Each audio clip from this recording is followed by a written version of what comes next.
Hi, if you want to watch exclusive content with hot girls that you won't watch on YouTube, namely where Naruto roasts Kushina and Mikoto and many other hot girls without restrictions, then visit my Boosty channel at the link in the description.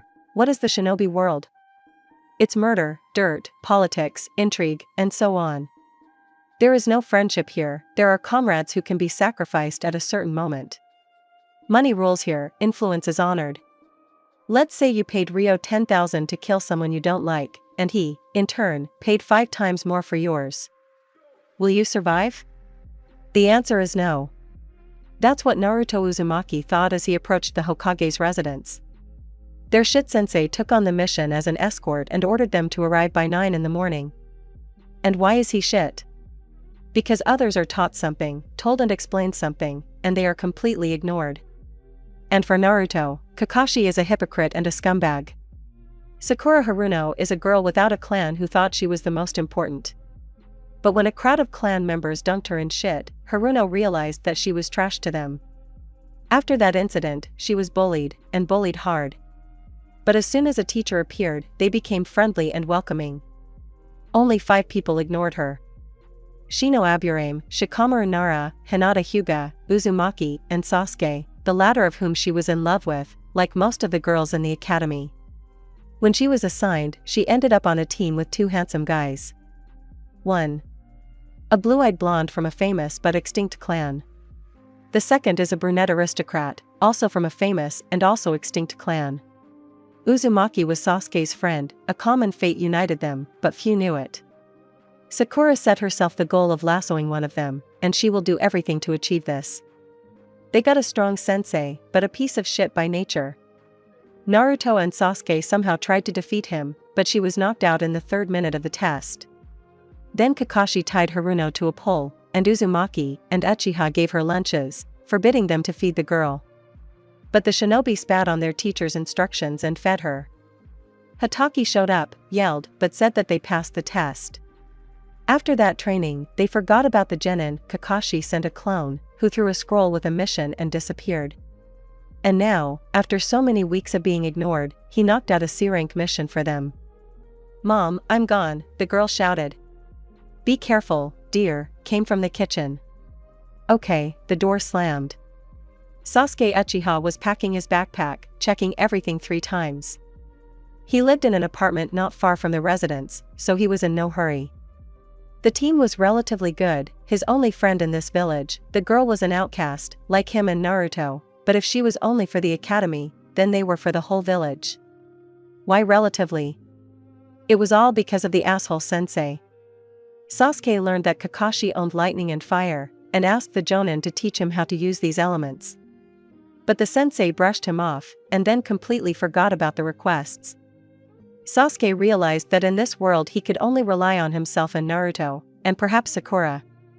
Good morning everyone. Kakashi was already waiting for them. Tazuna, the architect and the person they would be accompanying, was staggering behind him.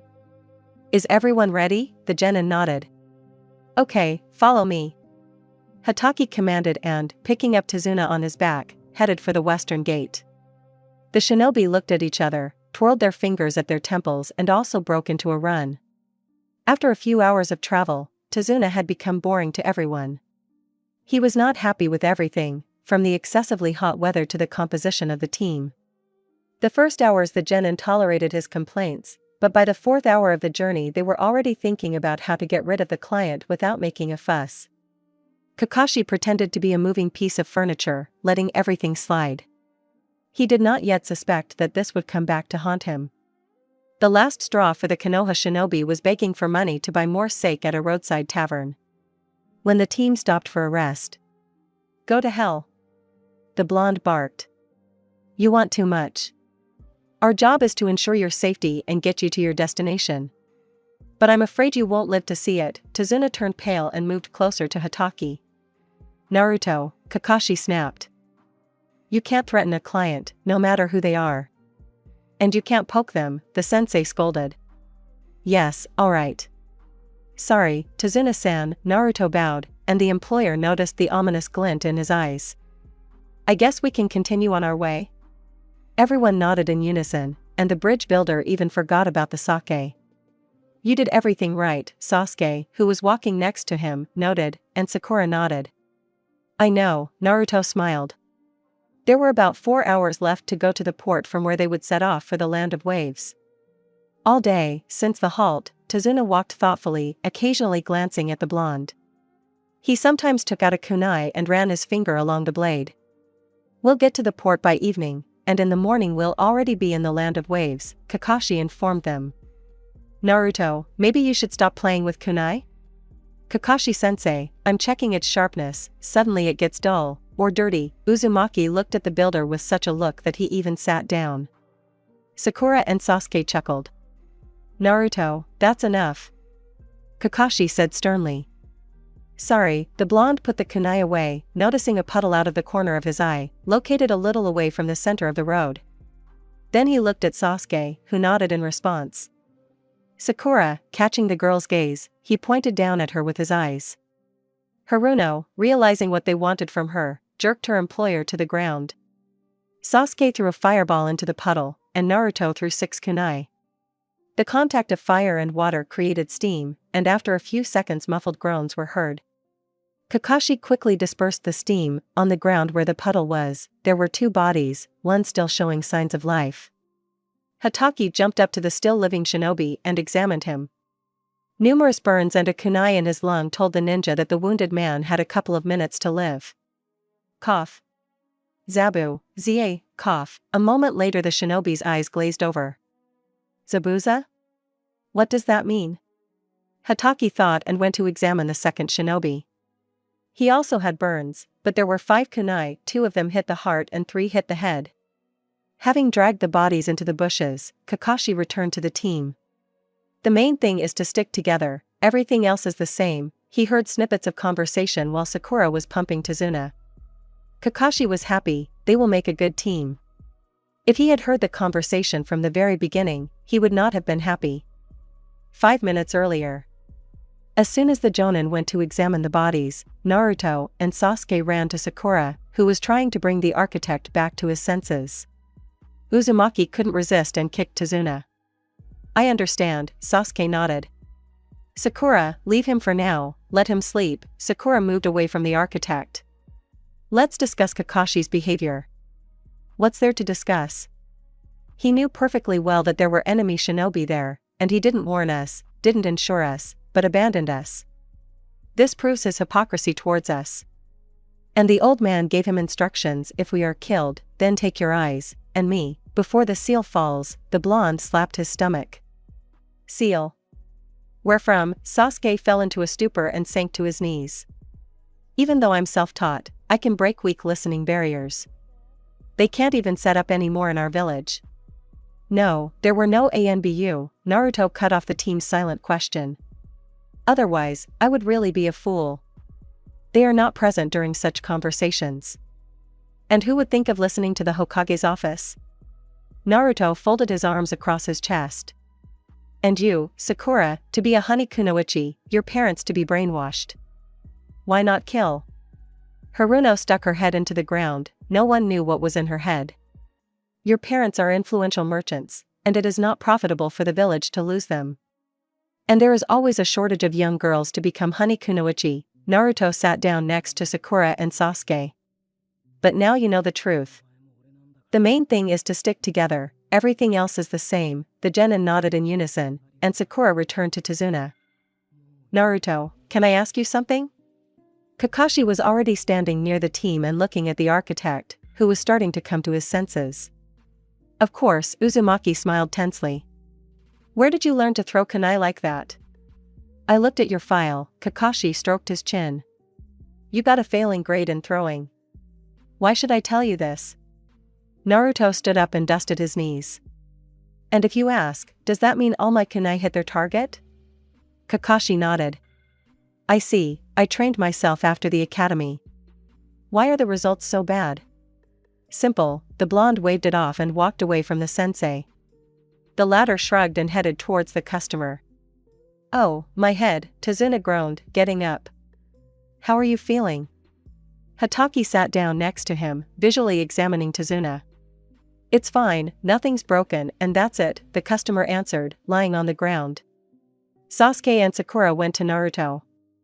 Okay, Sensei closed his eyes. Now about the mission, you deceived the village hidden in the leaves by incorrectly stating the mission rank. We have every right to return without fulfilling the order, Kakashi snapped harshly, and then thought about it. Or you pay extra, and we continue the mission. How much? Tazuna asked, shaking like an aspen leaf. 50,000 Rio, the genin chatted about their own things, not paying attention to the sensei. Okay, the architect agreed. But only after arriving at my house. Coming, Kakashi replied and stood up. Rest for 5 minutes, then we'll run to the port, Hatake commanded. The shinobi took out their snacks and sat down on the nearest branch. Port of the Land of Fire. Evening. The port was noisy, shouts were heard here and there, barkers stood in the corners, offering to knock out places on the ship for a small fee. Half of them, having received the money, simply disappeared, before giving the middle finger to the sucker. Kakashi, leaving them with the customer in one of the local eateries, went in search of the ship. Tazuna was screwed 20 minutes later, having spent the money he had left to buy a ticket. Naruto was already imagining that the amount for his ticket would be taken from their reward, so he kicked the architect even harder, but he only gurgled and snored. Daicho, look at this chick, I haven't seen such juicy girls in a long time. 2 drunk men gradually approached the team. Naruto's face twisted, he hid his hands under the table, discreetly taking out one of his kunai. In addition to the fact that they were drunk, they were stoned. At the academy, in the last year, they teach you to immediately determine this. And you're right, Akiro, so what, as usual, you in front, me behind. The jerks cackled and began to come even closer to the table.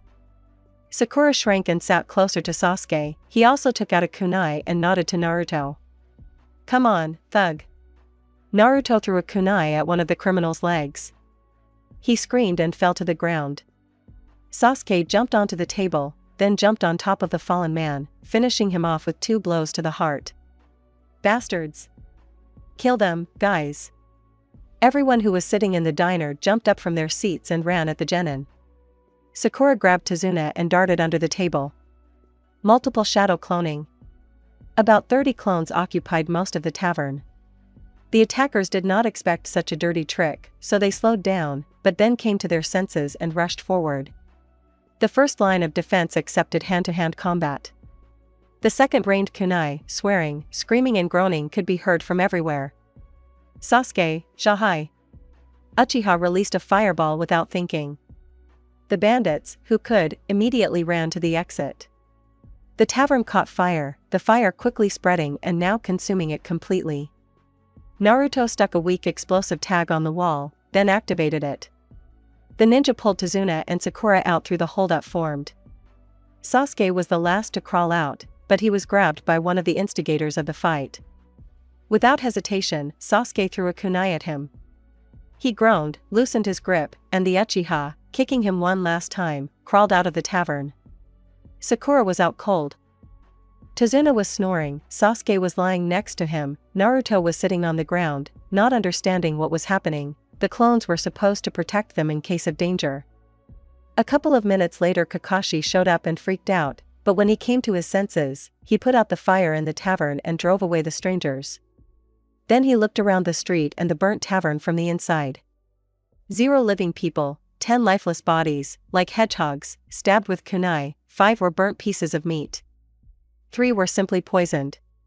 Having recovered from the shock, he headed towards the ring of clones. Naruto. He snapped his fingers in front of the blonde. Your mother. He went, fucking, to get tickets. Hatake, having summoned 3 clones, took each of his students on his back, Naruto's clones dispersed, and he himself fell asleep on Kakashi's back. Kakashi sat on the mast and peered into the distance. He hadn't slept all night, thinking about the incident at the port.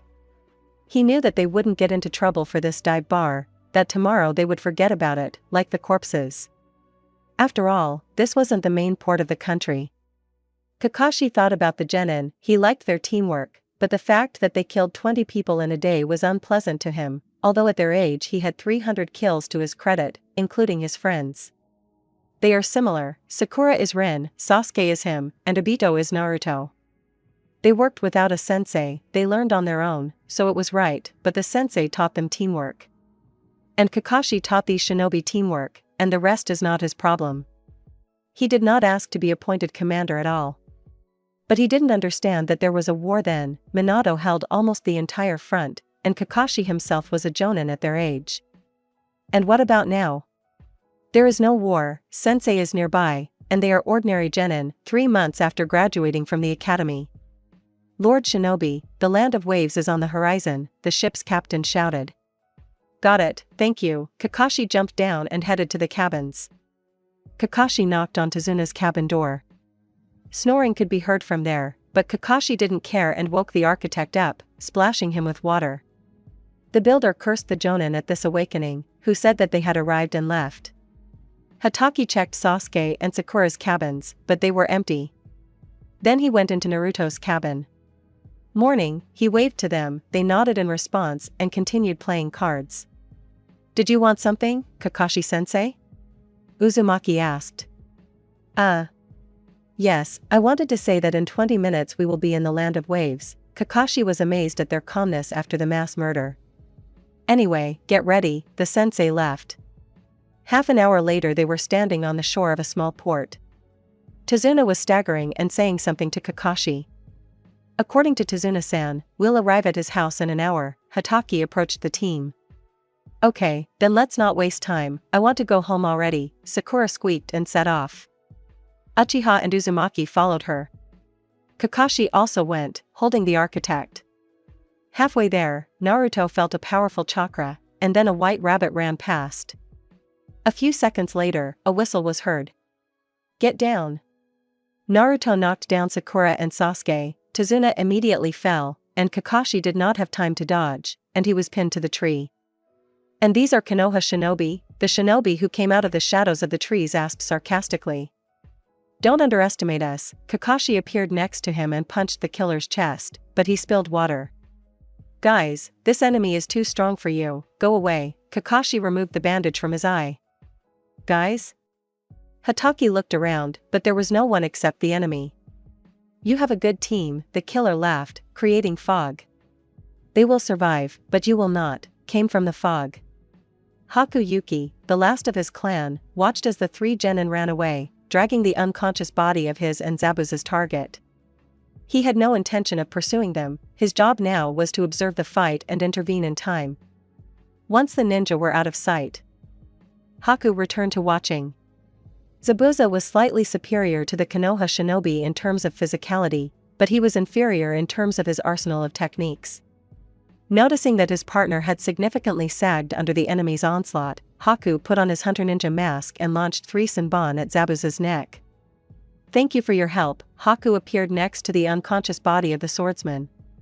Kirigakure will notify your village and express gratitude. Yuki nodded, hoisted the swordsman's body onto his back and disappeared into the foliage.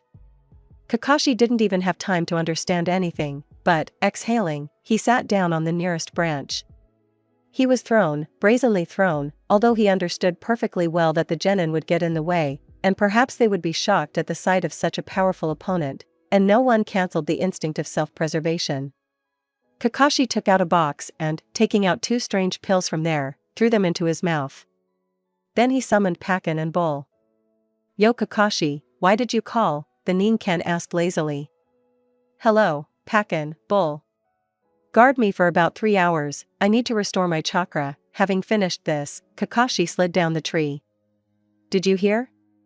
Guard, Pakken, having fidgeted, also fell asleep. Barking loudly, Bull sat down next to Kakashi. Can't you run so fast? Tezuna groaned, barely keeping up with the genin. Shut up. Sasuke barked at him. This is an A-rank mission, and we didn't sign up for that. What are you allowing yourself to do? I am a respected bridge builder, the architect did not remain in debt. And I'm a shinobi, and it's nothing for me to kill you.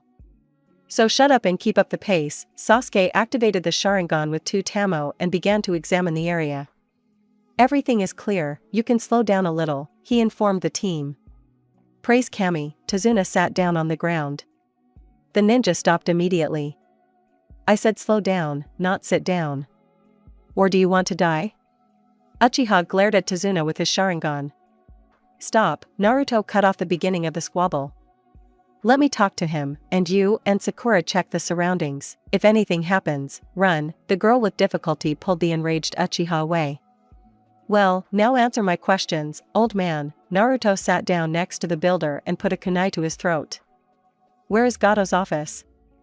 C Central, the biggest. Sweat streamed down the builder's face. Okay, are there any shinobi there besides that big guy?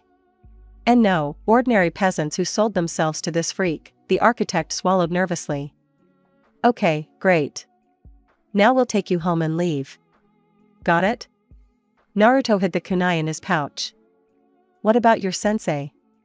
I don't know, he'll survive, good job, and if not, then that's where he belongs, Naruto snapped harshly. Let's go, old man. The blonde extended his hand to Tazuna, but he waved it off and stood up himself. And I thought you only knew how to drink. The others returned a couple of minutes later. Everything is clear, we can go. Sasuke and Sakura walked out into the clearing. Okay, let's get him there. Naruto nodded. Let's rest and go back to the village. And the money for the tickets? Sakura asked timidly. The old man will give it to you, right? Sasuke flashed his Sharingan. Poor Tazuna nodded. That's good. Sasuke deactivated his Sharingan. Then let's go, Naruto commanded, and the genin immediately ran forward. The bridge builder no longer complained about the pace. Gado was reading another report. After all, drugs are a profitable thing, and with his ships. He supplies them all over the world. Don't forget about contraband, artifacts, clothes, money and gold of crime bosses who were heavily dependent on Gado. Soon he will find a loophole in the Land of Fire. His goal is Tanzaku, a huge, rich city. Although there are already his points there, he wants to own this city completely and will do everything for this. Mira, I'll have coffee. The girl standing next to him nodded and left. The magnate leaned back in his chair, throwing his short legs onto the luxurious mahogany table. Aya came from the reception area. Gado fell off his chair in fright. The luxurious carved door flew off its hinges, and there was a real massacre behind it. His guards were lying in unnatural positions, and his secretary was also lying nearby.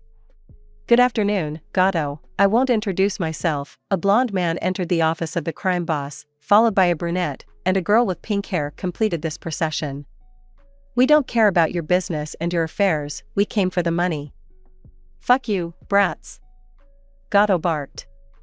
You don't have to try, all your guards are dead. The blonde slowly moved towards the magnate. Sasuke, find the safe. Sakura, collect all the valuables in a bag. Naruto jumped on the table and put a kunai to Gado's thick neck. If you move, I'll kill you. Found it. The brunette shouted, taking down the expensive painting. Code, the kunai slightly cut the neck. 75, 9, 18, Gado muttered. He loved money, but he loved life even more. And if he survived, he would earn much more and find those bastards. The Uchiha dialed the combination, and the steel door opened. There are only scrolls here. Collect it, it's all money. And you come here. Naruto put away the kunai and pulled the businessman towards him, reaching into the breast pocket of his jacket. Money for tickets. The blonde waved a huge wad of banknotes. Have you collected everything? Having heard affirmative answers, Naruto covered Gado with explosive seals. And no need. Gado shouted. Although he was not a shinobi, he was familiar with these seals. The blonde, not paying any attention to the shouts, called Sakura over and handed her a kunai. It's time. The world is cruel, it's either you or them. Naruto jumped off the table. Sakura was shaking, she was pale as chalk, but she took the kunai. Haruno approached her victim on wobbly legs. Her first kill, but if she wanted to join the team, she had to stain her hands with blood. That's what Sasuke told her. One swing and you're with us, supported Uchiha Naruto.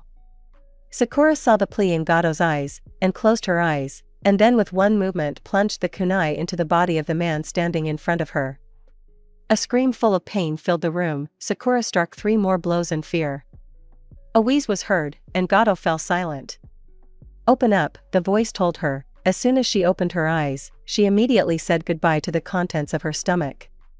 It's okay, quiet down, Sasuke's soothing voice. Sakura disconnected. Let's go, Naruto barked, throwing the bags of goods onto his shoulder. Taking the girl in his arms, Uchiha followed. "Let it burn with fire," the blonde said when they were already at a decent distance from Gato's home office, and then activated the seals. Kakashi woke up from a series of explosions. Jumping up, he immediately began to examine the area with his Sharingan. "Calm down, Kakashi, there are explosions in the village," Pakken said, opening one eye. "I can even guess who arranged them," Hatake exhaled.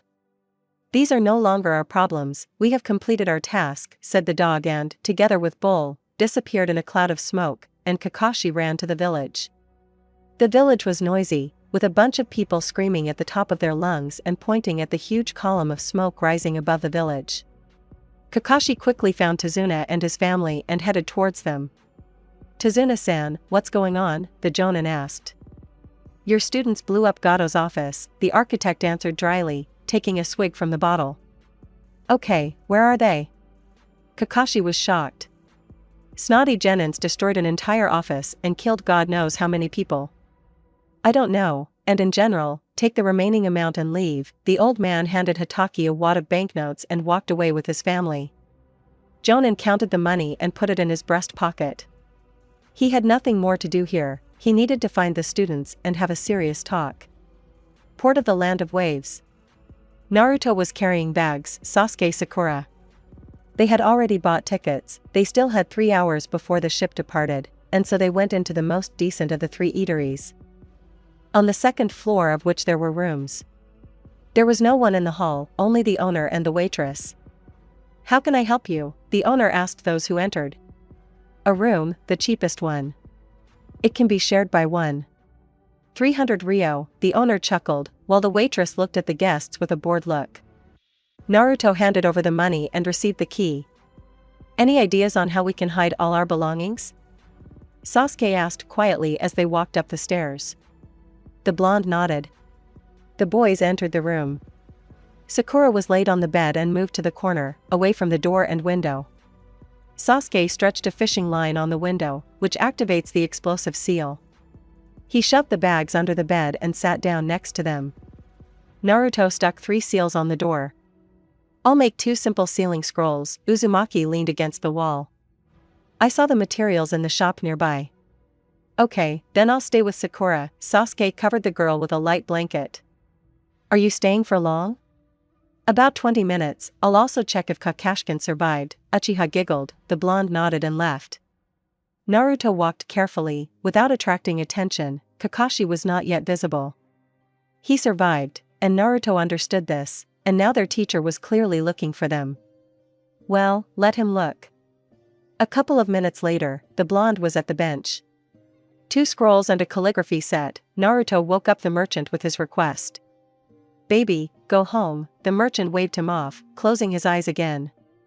1,000 Rio. The merchant opened his eye with interest. 2,000, and you don't ask questions. Naruto placed the stated amount on the counter. Okay, the merchant, having brushed the money, headed into the depths of the shop. A minute later he returned, laying out the goods. Naruto already reached his hands to the things, but the merchant slapped them. "Give me 1,000, Naruto fell into prostration. "I gave you 2 pieces.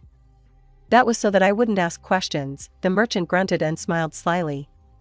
Okay, Naruto took out another 1,000 and put it on the counter, and then, taking the set, discreetly stuck the last explosive seal to the shop. "Good trading." Uzumaki smiled and walked away, "and moral satisfaction for me." He activated the seal, and the shop blew up. Kakashi was asking people about the genin when suddenly an explosion thundered nearby. The ash-haired man immediately jumped up from his place. A crowd of curious people followed him. There was also a crowd of onlookers at the explosion site, all looking at what was left of the shop. Kakashi looked around, but not finding anyone, he headed to the port. There he would definitely catch them and talk to them. "Kakashi, you bastard!" Sarutobi cursed under his breath, puffing on his pipe and looking through the report of the ANBU sent to monitor the airs. "Kinto," the Hokage barked. A skinny guy in glasses and a Chunin vest flew into the office. 2 T's, the Chunin nodded and closed the door. The Hokage snapped his fingers, and 2 ANBU disappeared from the ceiling, and a panel opened on the side, revealing an old man in bandages. Hiruzen, the old man grunted and sat down in a chair. Danzo, the Hokage nodded and handed over the report. The head of counterintelligence quickly ran his one visible eye over the scroll and grinned. 100 for 3? They would be perfect for Root. Danzo closed his eye and thought about something of his own. Between the two of them, Haruno only killed Gato. Excellent. One problem less. Shimura stroked the knob of his cane. Now the country will be in our power. The daimyo will be pleased. But I wonder why they feel nothing. No remorse, nothing, absolute composure. Hiruzen leaned back in his chair, puffing on his pipe. You arranged it yourself. You didn't let ANBU interfere when the kid was being beaten. You let the culprits of the beating go. Then they took revenge on him. Danzo hit his cane and continued to drill Hiruzen with his visible eye. Uchiha, it's clear, lost his clan overnight. The girl without a clan was an outcast at the academy and, as I was told, she was planning to ensnare one of them. And according to the report, there is complete mutual understanding in their team. Are they really new Sannin? Perhaps. The Hokage turned to the window. Go, Danzo, I need to think. All the best. The old man, tapping his cane, disappeared behind the panel. Something clearly went wrong. The Hokage puffed on his pipe, returning to his reports. Kakashi stood near the ship heading to the Land of Fire and looked at the bridge under construction. There were 30 minutes left before departure, and the genin were nowhere to be found. Deciding to grab a quick bite, Hataki ran into a noodle shop, and a few minutes later a portion of ramen was in front of him. He was distracted from his meal by Naruto flashing through the crowd. Throwing a few bills, the ash-haired man rushed towards them. Naruto, Sasuke, Sakura. The shinobi appeared in front of the three. Sensei, the genin nodded calmly. We're glad you're alive. Let's go, the ship leaves in a couple of minutes, Sasuke said before Hataki could begin speaking, and the ninja headed towards the ship. Kakashi didn't know how to start the conversation, so he leaned against the wall near the genin's cabin, not daring to enter. His opinion of them had changed a little. Yes, he liked their work, how they covered and protected each other. But the rest were trash for the guys, worthless trash underfoot. The experienced Jonin noticed this immediately. He would have to consult with the Hokage. He had clearly already been informed about everything. The ANBU who had been sent to watch the heirs did not interfere, they only watched from afar. Having thought everything over, Kakashi headed to his cabin. His favorite book was waiting for him. While Kakashi was thinking, the genin were dividing up the money. There were 40 scrolls in total. Naruto said that each scroll had the same amount of money sealed in it. Having divided 13 scrolls between each, the guys decided to spend the last one on partying, since there would be a festival in a week. No, they didn't open them. Sasuke just counted the number when he was adding them up. We'll give the things to a junk dealer. A shady guy, but he pays well for good things. That's what we'll do, and now we can go to bed. Sasuke headed towards his bed. Good night. Good night. The blonde jumped off Sakura's bed and headed to his own. Good night, Sakura. Yes, good night. The girl climbed under the blanket. After that murder, Haruno felt different. She felt stronger, but not strong enough. Gato was an ordinary person, not a shinobi. And there are shinobi like the Hokage. These monsters would be a piece of cake for the same swordsman. Tossing and turning, Sakura thought about it and decided to become stronger, so strong that she could break shinobi like the Kage. Yes, I will become stronger, and Naruto and Sasuke will help me. We will all become stronger, the girl whispered, turned on her side and snored. And the two guys who heard her words nodded to themselves. They will help. The morning was cloudy, the sky was completely gray. The boys threw on raincoats. It would take 8 hours to get to the village, and no one wanted to get wet or sick. Is everyone ready? Asked Hataki, wearing the exact same cloak. Let's go faster, I don't want to get sick, Sakura said and ran off, followed by Naruto and Sasuke. Kakashi, looking down for a bit, also headed after them. So Gato is dead and his money was taken by those brats? Zabuza chuckled, gobbling up Haku's cooking. Yes. I see, then we have nothing more to do here. In a couple of days we are going back home. Zabuza, having finished eating, leaned back on the couch. Mei has decided to start a civil war after all. And I promise to come to her aid if necessary. Haku only nodded. Let me bandage you. Yuki laid the swordsman down and began to unwind the bandages. What about the genins? It's okay, I promised they'd survive. Zabuza winced as his henchmen began to apply ointment to the wounds. And I don't think they'll be allowed out of the country anytime soon. And getting involved with Konoha for 30,000 pieces of paper.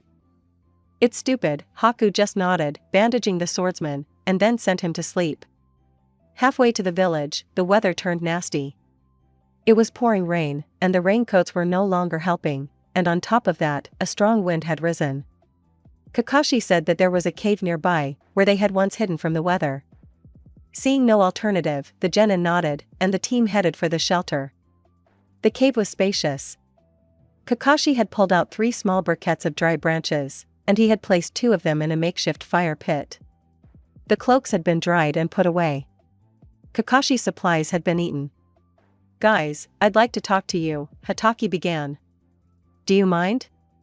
Go ahead, Naruto waved his hand lazily, the others shrugged. Thank you. First, I'd like to know how you're feeling. After the mass murder? It's okay, Kakashi-sensei, they were all bandits and criminals. Why pity them? Uzumaki said without looking up from the fire. 2 of them even wanted to rape Sakura, the girl blushed. We are shinobi, and murder will follow us for the rest of our lives. So I think we can start a conversation. It's not right for you to be lectured, it's better to read your books, that will be more useful. The copy ninja was taken aback by the statement. The boy calmed him down in a minute and sent him off in a veiled manner. The jonin's pride was put to shame. But he didn't dare answer, and actually took out a book and started reading. He would talk to them together with the Hokage.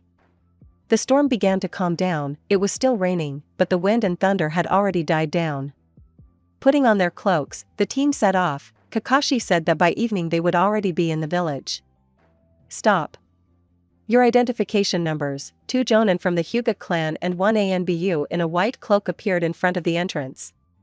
Kakashi Hatake. Number 79877. Commander of Team 7. Sasuke Uchiha. Number 78976. Naruto Uzumaki. Number 77795. Sakura Haruno. Number 78555. I confirm, the ANBU nodded, followed by the Hyuga, deactivating their Byakugan. Welcome back, Kakashi-san, the trio immediately disappeared. Team number 7 passed through the gate, feeling a slight burning sensation. The barrier recognized them too. In general, now we report on the mission and go home, Hatake commanded and, together with the genin, headed towards the residence. Hiruzen was about to go home when he was suddenly informed of the return of Team 7. Sighing, the Hokage took a pipe from his pocket and filled it with selected tobacco brought from Kusa. Sarutobi, having struck a small scribble on the table, brought the flame to the pipe and took a drag. At that moment, there was a knock, and Team 7 entered the office. Team number 7 has returned, Kakashi reported. Okay, report. Hiruzen waved his hand, and the ANBU disappeared from the ceiling. The mission has gone from C rank to B, Hatake began, but was not allowed to finish. Hokage-sama. The mission was A rank, Uchiha brazenly interrupted the teacher. Firstly, there were 2 mercenaries of experienced Chunin level. Secondly, there was a mercenary of our sensei's level. This is clearly not a B rank mission, so I ask you to enter it as A rank in our personal files, or I will raise this issue at the Jonin Council. And another week of rest for the whole team, since the mission was A rank. Having said everything, Sasuke headed for the exit. Good night everyone, the door slammed behind Uchiha. We'll come by tomorrow to pay. Taking Sakura by the elbow, the blonde left the office without saying goodbye. The kids have teeth, the Hokage puffed on his pipe, taking out 3 folders. Tell me, how did they perform? Teamwork is excellent, but the attitude towards people. It's okay, that's not the main thing. In addition to the main mission, you've completed another side mission. For it, you'll all get an S rank mark in your personal file, the rest doesn't concern you. You're free. Hiruzen laid out another folder. Good night, Hokage-sama. Kakashi nodded and left. The Hokage waved his hand, and the ANBU took their places. Part 1, Uzumaki.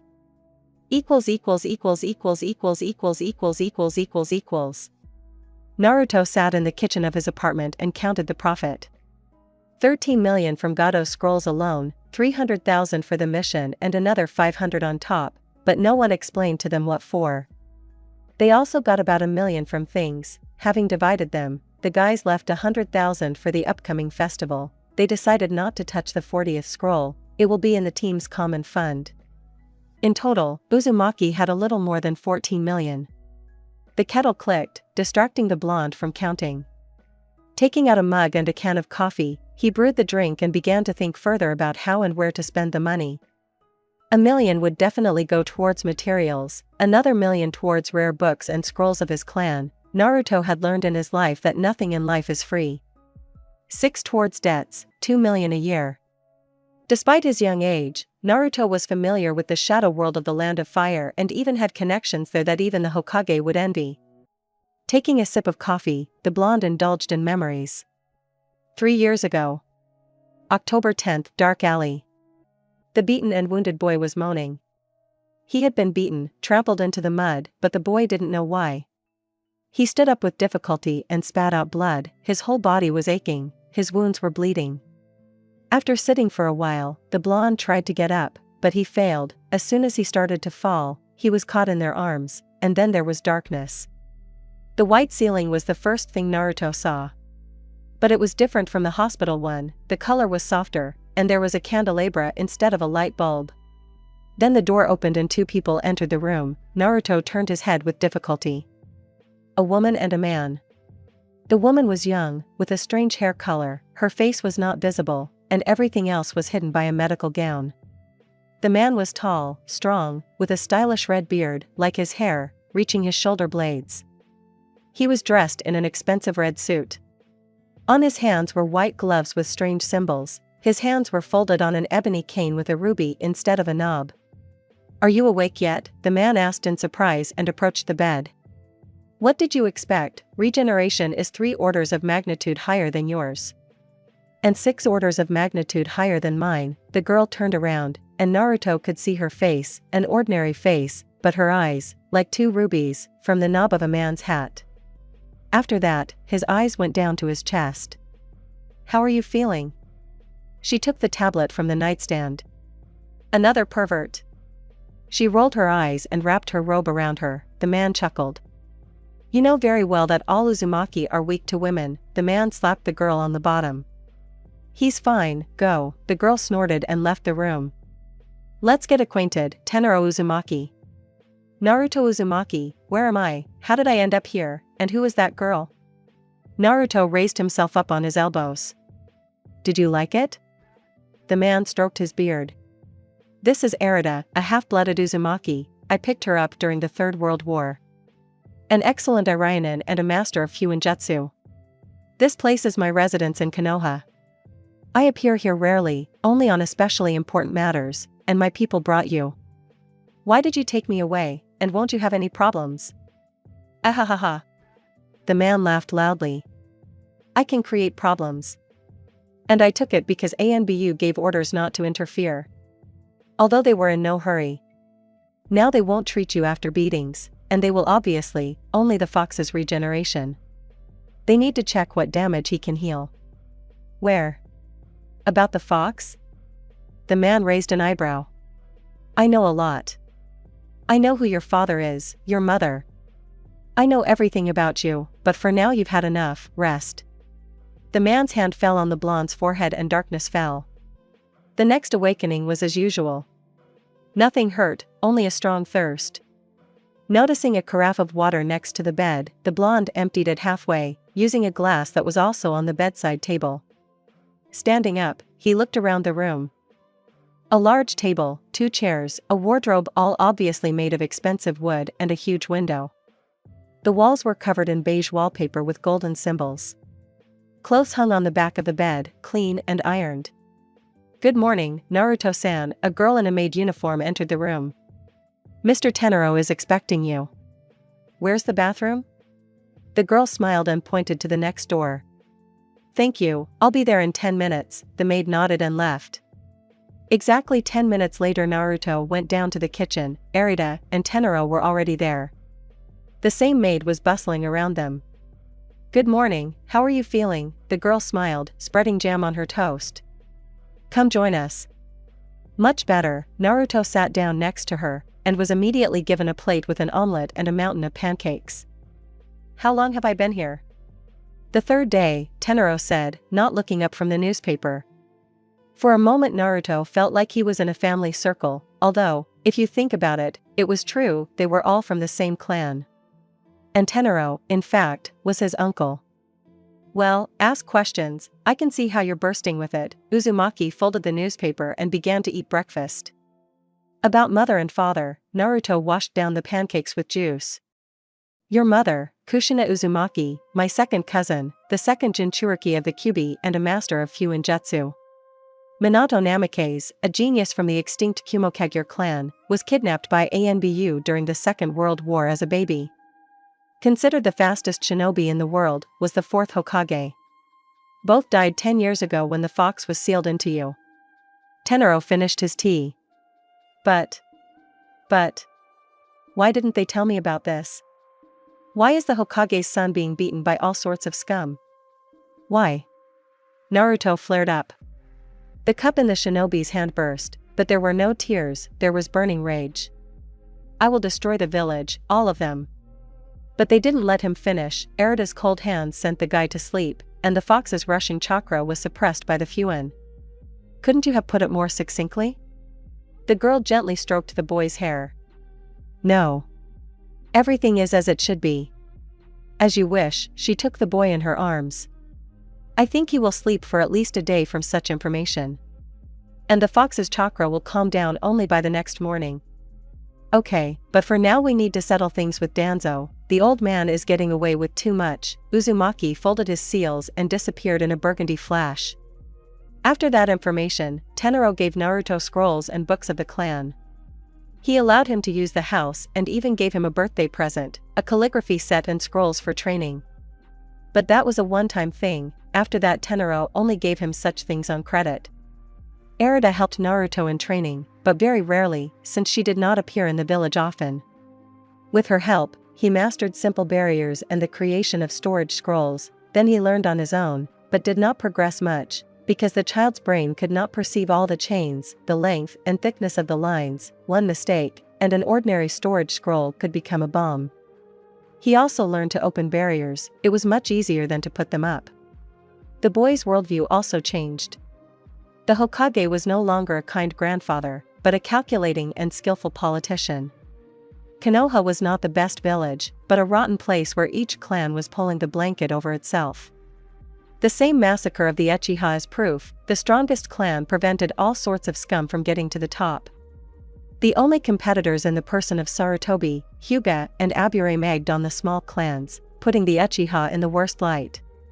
They, under the lustful speeches of the Hokage, the heads of the Hyuga and Aburame, pronounced the death sentence on the entire clan.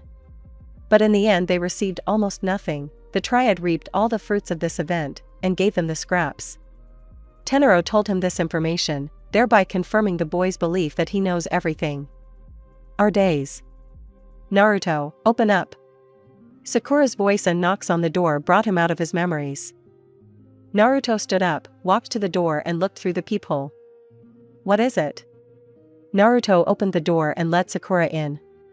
"Kakashi-sensei said that he'll be waiting for us all at the residence in an hour."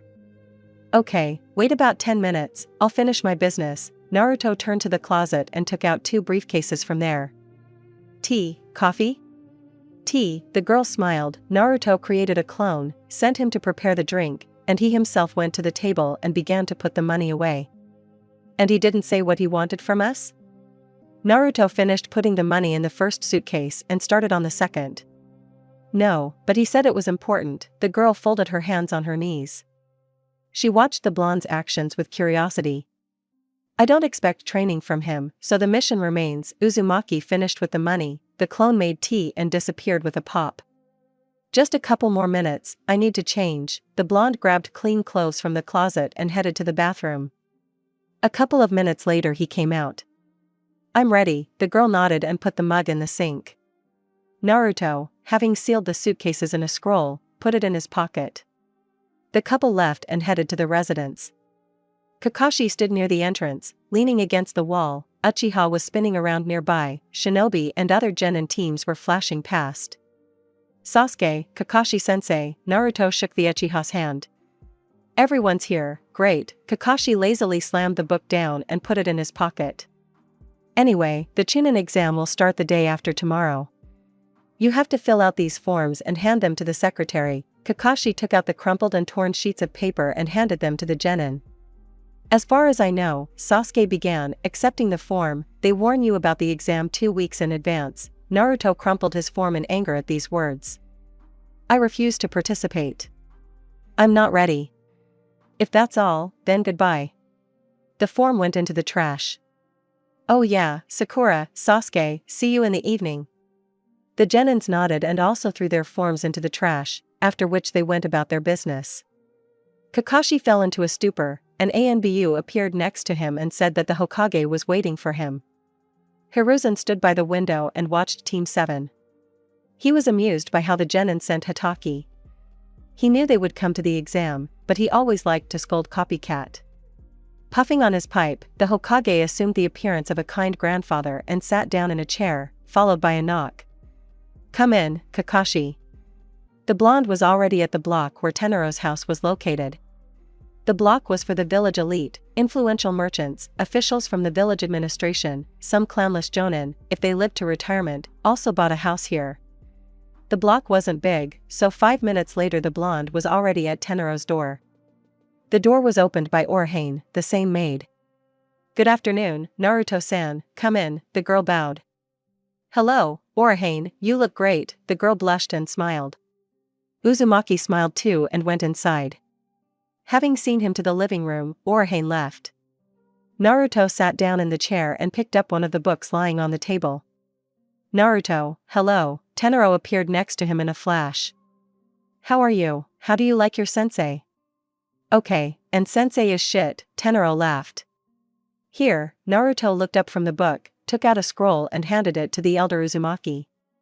6? The blonde nodded. Well done, I never doubted you. By the way, thanks for Gato, that chubby guy was a pain in the ass, he decided to go after Tanzaku. For this favor, I will start teaching you, though only until the end of the Chunin exam, but even during this time I will teach you a lot. Orihane put down a tray with the gentleman's set. I suppose you still have a favor to ask. Yes, can my teammates be with me? Uchiha and the girl. 1 million for each, and another 1 million on top for the Uchiha's techniques. Thank you, the blonde nodded. Now tell me about Kakashi. Uzumaki took the glass of juice that the maid brought him. Kakashi Hataki, S-rank jonin, served in ANBU. Became a mentor a year ago. Lost his teammates in the Third World War. Received the Sharingan as a gift from a comrade, awakened the Manjikyu after killing his teammate. Nothing else, the blonde sat with his mouth open and digested the information.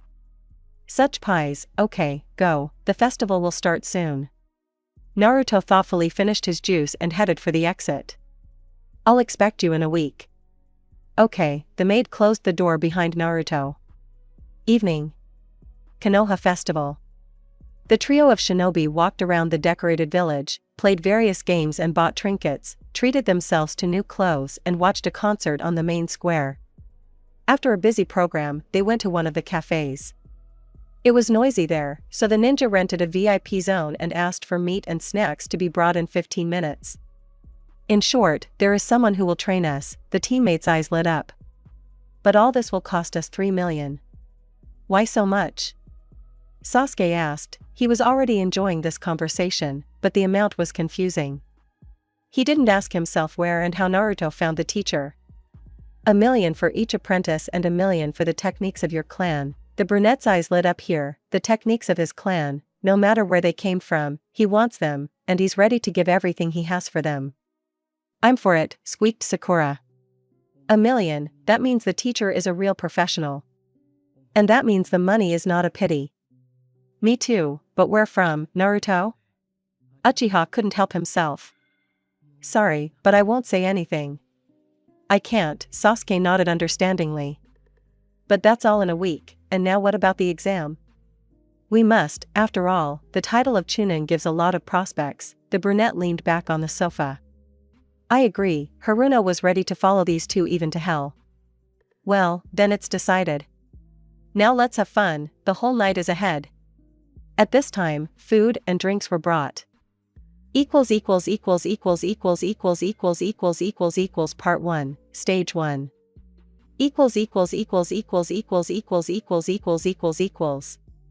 Waking up was not a pleasant experience.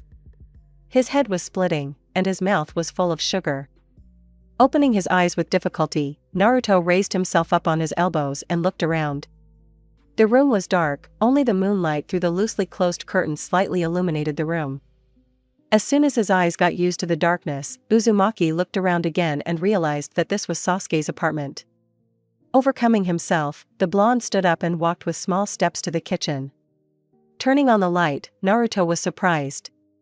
Sasuke was snoring at the table, his head bowed, and Sakura was snoring on a small sofa. Empty bottles stood around the Uchiha on the table. Shuffling to the refrigerator, Uzumaki took out a bottle of water without disturbing the bag of tomatoes. He sat down on the next chair and then greedily began to drink. The time was 4 a.m. Well, I can sleep some more. After finishing his water and throwing the bottle in the trash, Naruto lay down on the floor, stealing Sakura's pillow. Naruto, get up. Haruno shook the blonde. I'm getting up. The blonde jerked up and immediately regretted it. Leaning against the wall, he looked around. A sleepy Sasuke was gnawing on a tomato, Sakura was cleaning up the trash. Drink, Naruto groaned. A bottle of water immediately flew at him. Thanks. As soon as he drank, he asked a reasonable question, whose idea was it? Yours. Sasuke just organized everything. Sakura also took the bottle and put it to her forehead. And how much? The genin leaned against the wall and exhaled. 6 bottles of sake and 3 of some tasty crap. I don't remember the name. Sasuke, do you have anything for my headache? The girl pushed the guy, he dropped the tomato, pointed at one of the boxes, and then began to stare at the berry. Uzumaki glanced at his watch. We have an exam in an hour. Having said this, he stood up with difficulty and trudged to the bathroom. Sakura nodded, continued rummaging through the first aid kit, and Uchiha continued to regret the tomato. Having tidied themselves up, the team headed off to the exam. There was a crush in the academy building. Everyone was trying to get into the auditorium, but the two Chunin wouldn't let anyone in, and it was already approaching 10 a.m. Hey, get out of the way, the Uchiha commanded. The genin nearby covered their noses, the Chunin began to smile. Congratulations on your first drinking bout. Fuck you. Naruto barked, leaning against the wall and resting his head on Sakura's shoulder. Come on, launch it, the Chunins continued to smile. Stop, Sasuke, turning on the Sharingan, looked around the room, and then went up to his friends and whispered. Lipa, we're higher, nodding, the blonde covered his mouth and ran. The Uchiha repeated his partner's trick. Where are they going? The Chunin raised an eyebrow, pushing away the most assertive one. I feel sick, the girl shrugged and followed him. There were several dozen genin on the 3rd floor. Most were Naruto's classmates, a few teams from Suna, and 1 team from Sound. Bah!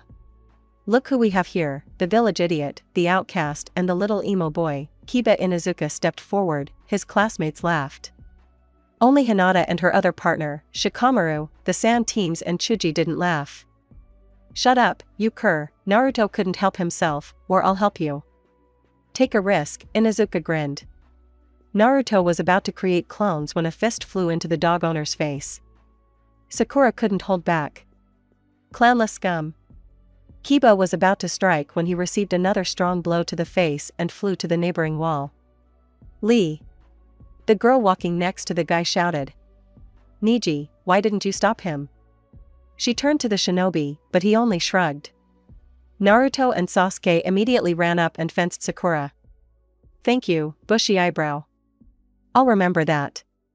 Having thanked Lee, Naruto and Sasuke took Sakura aside. Inuzuka had already come to his senses, his teammates were circling around him. You're finished, Bushy-browed one, the dog handler shouted, getting up from the floor and shaking himself. All showdowns after the exam, a commanding voice echoed through the corridor. The genin looked around and saw a man with a whole crowd following him. Line up and listen. All the genin were more or less lined up, only 10 shinobi remained behind the examiner. I am Marino Ibiki, the examiner of the first stage. These 10 chunin, he pointed his hand at the ninja standing behind him, will be watching you. Any attempt to cheat will result in expulsion from the exam and the subsequent retake only in 3 years. Now, go ahead and sit down in the places where your names are indicated. The team of examiners stepped back, letting the genin inside. The test takers quickly took their places. Ibiki opened the windows and sat down at the teacher's desk. His assistants began laying out the tests with assignments and pencils. So, your task is to answer 9 questions. I will ask the 10th in 40 minutes. You can begin. The chunin stood along the walls. The exam began. Naruto was assigned to sit next to Hinata. The girl had always been smart and excelled in her studies, so he confidently rattled off the answers. The Uchiha drilled Sakura's answers with his Sharingan. 10 minutes later, the first 10 people were caught.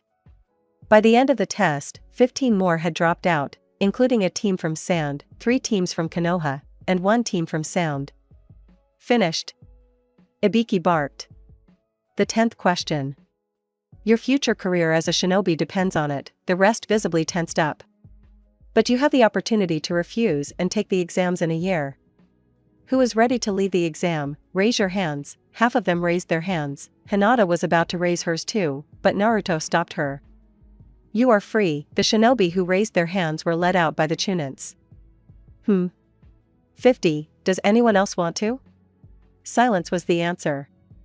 Well, those who remained, they went further. Then something dressed in a leather cloak flew in through the window. Ibiki, why did you open the window? A girl appeared in front of the examinees, in a rather revealing outfit. Most of the male half assessed her form. So, little perverts and the rest. I am Mitarashi Anko.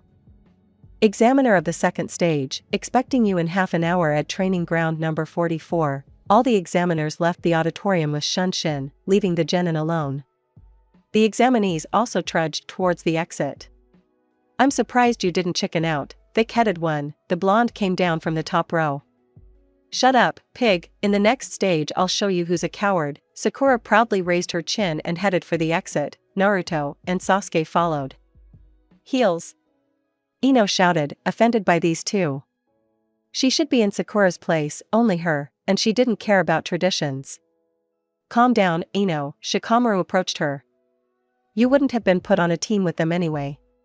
Now focus, the second stage will be intense. Nara sighed heavily and rubbed his neck. That's right, so have a snack. Chuji approached the guys and handed a bag of chips to Ino. Go to hell. And shove your chips up your ass. Ino knocked the pack out of Akimichi's hands and flew out of the classroom like a bullet. Hormones? Chuji took out a new bag of chips. I'll tell you later. Now let's go. Mitarashi was already standing near the training ground when a crowd of genin arrived, accompanied by ANBU. As soon as Anko nodded, the fighters disappeared. So, Mitarashi looked at the crowd. Now, one of the team will go into the tent and get a scroll. There are 2 of them, Earth and Sky. Your task is to get both, and get to the tower in 5 days. If you lose both scrolls, get lost or injured, or do not want to continue the exam, give a signal and you will be led out of the forest. Only no one gave these signals. Why? Asked a girl. Because they died earlier. Anko licked her lips predatorily. Most of the genin shuddered.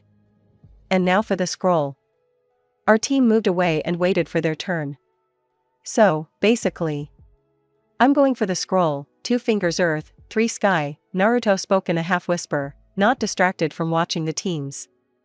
Sasuke, you turn on the Sharingan and look at this tent after I take the scroll, although you can do it now. I'm going, everyone nodded in unison, and Uzumaki headed towards the tent. Uchiha turned on the Sharingan. Naruto showed 3. 10th, 8th, the rest hid their scrolls in the tent. Sasuke deactivated the Sharingan, simple opponents. Stealing from your own people isn't really the best idea, Sakura shuddered. There are no friends here. Just the three of us, the rest are trash. So, Anko cleared her throat. Now all the teams approach the gates, and as soon as they open, you enter the forest. The same Chunin who were at the first test appeared near the genin. Good luck, Anko disappeared with a pop.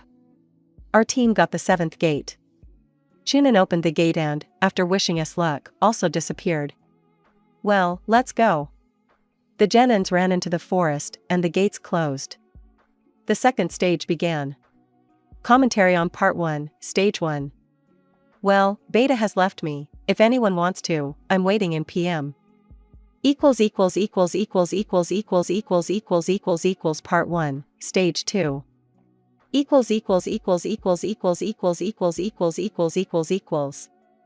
The genin ran into the forest. As soon as the gates closed, the powerful chakra of the forest began to press on them. Naruto sat in the lotus position, the others followed him.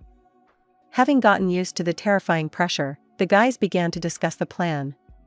So, the 10th came through the 16th gate, they are an hour away from us. The 8th through the 10th, half an hour from us. In the 8th there is Aburame, a dangerous enemy, his bugs can suck you out in 3 minutes, me in 5 hours. The most optimal is the 10th.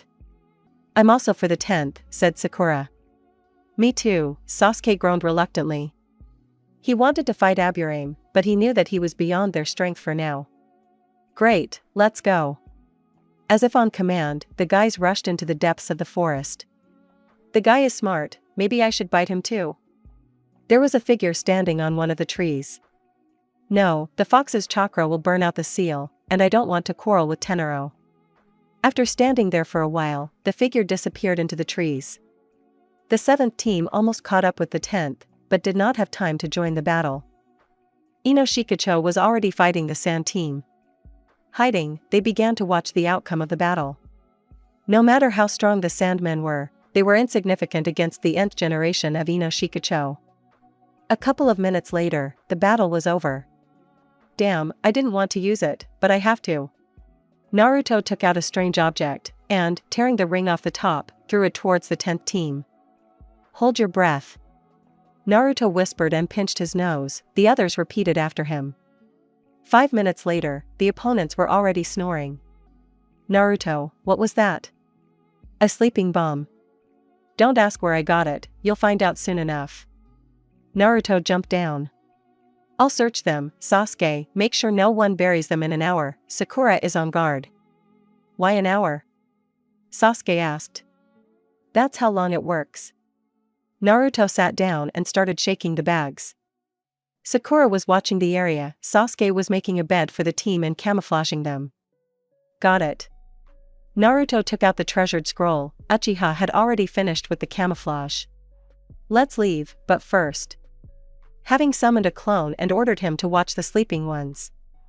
After that, the team ran towards the tower. Cunning, but the guy is really good. The strange guy on the tree licked his lips and immediately disappeared. By evening the team had covered only half the distance, fighting off the wild fauna of the forest and weak teams. Deciding that they would reach the tower tomorrow, the guys found a cave. Naruto went to get firewood, Sasuke set up traps, and Sakura figured out what they would eat. Sorry, but you'll have to sit in, my friend. The last thing Naruto heard before he was swallowed by a huge snake. Well, that's good. The strange guy headed towards the temporary camp. Naruto? Sakura asked uncertainly, distracted by a shadow that flashed in the bushes. Alas, but your friend is resting for now. A man came out of the bushes, Sakura squealed at the sight of him. I apologize for scaring you. The stranger began to tear off the rest of his skin. Who are you and where is Naruto? Sasuke jumped out of the shadows and held a kunai to the man's throat. Oh, Tsutomoya Sharingan, I'm glad. But don't you dare threaten me, boy. The stranger released ki. From the monstrous pressure, Sasuke dropped the kunai and fell to his knees. Sakura managed to throw a few shurikens before falling, although it did not help. Well, that's it. The guy crouched down next to Sasuke, but the flying kunai cooled his ardor. We'll see about that, Orochimaru. With a scream, hundreds of clones began to jump out of the forest and began to attack the snake Sannin. I'm flattered that the younger generation knows me. Orochimaru playfully dodged the attacks, destroying the clones. Well, will you please me with something else before the ANBU arrive? Of course. The blonde grinned and summoned several hundred more clones, then threw 3 smoke bombs. The unexpected trick confused the missing Nin for a few seconds, which was enough for Naruto to fold the seals and quickly put a paralysis seal on Orochimaru. For greater reliability, he stuck a kunai into the Sannin's feet. The smoke dissipated, as did the Uzumaki clones. Phew.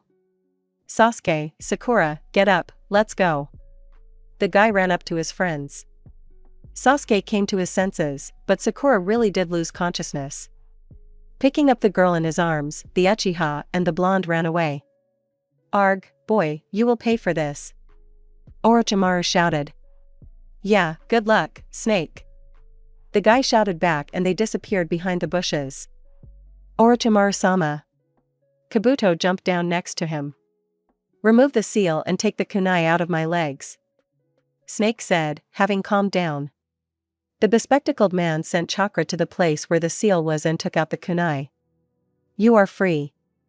I will continue to follow them. Orochimaru disappeared into the ground. Yes, then the kunai exploded, tearing off his hands and burning half his face. The pain made glasses lose consciousness. Anko-san, there's a corpse here. Who do we have here? Mitarashi approached one of the ANBU. Yakushi Kabuto. What's wrong with him? Burn him. Did you find anything else? Yes, pieces of a snake. It was literally torn apart from the inside. Another ANBU appeared nearby. So Orochimaru is here too. Let's return to the base. Hi. The ANBU shouted and disappeared into the Shunshin together with Anko.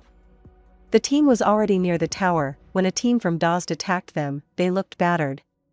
Give me the scrolls and we will part peacefully, said one of the raincoats. Fuck you. Naruto threw the last kunai at the opponents. All 3 hit the target, one in the leg, one in the arm. The raincoats, not expecting resistance, pulled out the kunai and immediately lost a limb and fell unconscious. I'm going to the tower. Having recovered from the shock, the team ran to the entrance. The Chunin at the entrance let them in, praising the blonde. Well, that's it. Naruto took out the scrolls and gave one to Sasuke, the second to Sakura. Open them and I'll rest. Naruto sat down on the floor and dozed off. As soon as he started to unroll them, the scrolls started to spark. The 2 genin immediately threw them aside, after which there was a bang and Irika appeared in front of them. Congratulations, you have come to the 2nd stage. I am very proud of you. I think you will soon join our ranks. Irika smiled. There are still 3 days until the end of the stage. Let's go, I'll show you your room. Can't we go home? Sakura asked. Alas, only after 3 days have passed. Let's go. Irika headed towards the stairs. What about Naruto? Nothing, just tired. Sasuke threw his friend over his shoulder. I haven't slept for 2 days, plus there were fights for the scrolls. Uchiha lied. I see. You are great. Thank you, the genin muttered and went after the Chunin. Sasuke and Sakura were sitting at a small table and drinking tea. No one wanted to start a conversation, or simply did not know how to start. Sakura was the first to break down. Do you think we'll get the rank of Chunin? Yes, Sasuke took a sip.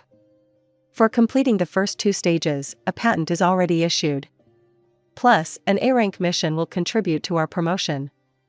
And why me? Sakura asked. You and Naruto are worthy of this title, and I'm just ballast. Sakura hung her head. I'm glad you understand that. But you, like us, deserve this title. Moreover, Naruto and I, as representatives of extinct clans, will help you. We will knock out your studies as an Irionin. Moreover, there is a strange teacher Naruto. I think he will also teach us a lot. Sasuke finished his tea. Okay, I'm going to shower and sleep. Uchiha nodded and, taking a towel, disappeared behind the door. Sakura still wanted to ask about that missing Nin, but remembered only when the brunette went into the shower. By the end of the 2nd round, only 18 genin had arrived. Team 10 was the last to arrive. The genin were now lined up in front of the podium where the Hokage stood, with the Chunin and Jonin standing behind him. Congratulations to everyone on passing the second stage. The old man puffed on his pipe. But there are too many of you for the third stage. Therefore, there will be qualifying fights. Those who do not wish to continue participating in the exam, raise your hands. Sakura, the 10th team, Tenten, Lee, Hinata, and Sasuke raised their hands. At the last one, everyone crossed their eyes. Kakashi was in shock, only Naruto remained from his team, and the Hokage was simply furious and was preparing terrible revenge on Copycat. You may go free, the Hokage said condescendingly and puffed on his pipe. Then we will not hold qualifying fights. Now your opponents for the third stage will be announced. My name is Shiranui Genma, I will be the examiner of the third stage. Now this board will show who will fight who. The board lit up and gave out the first pair.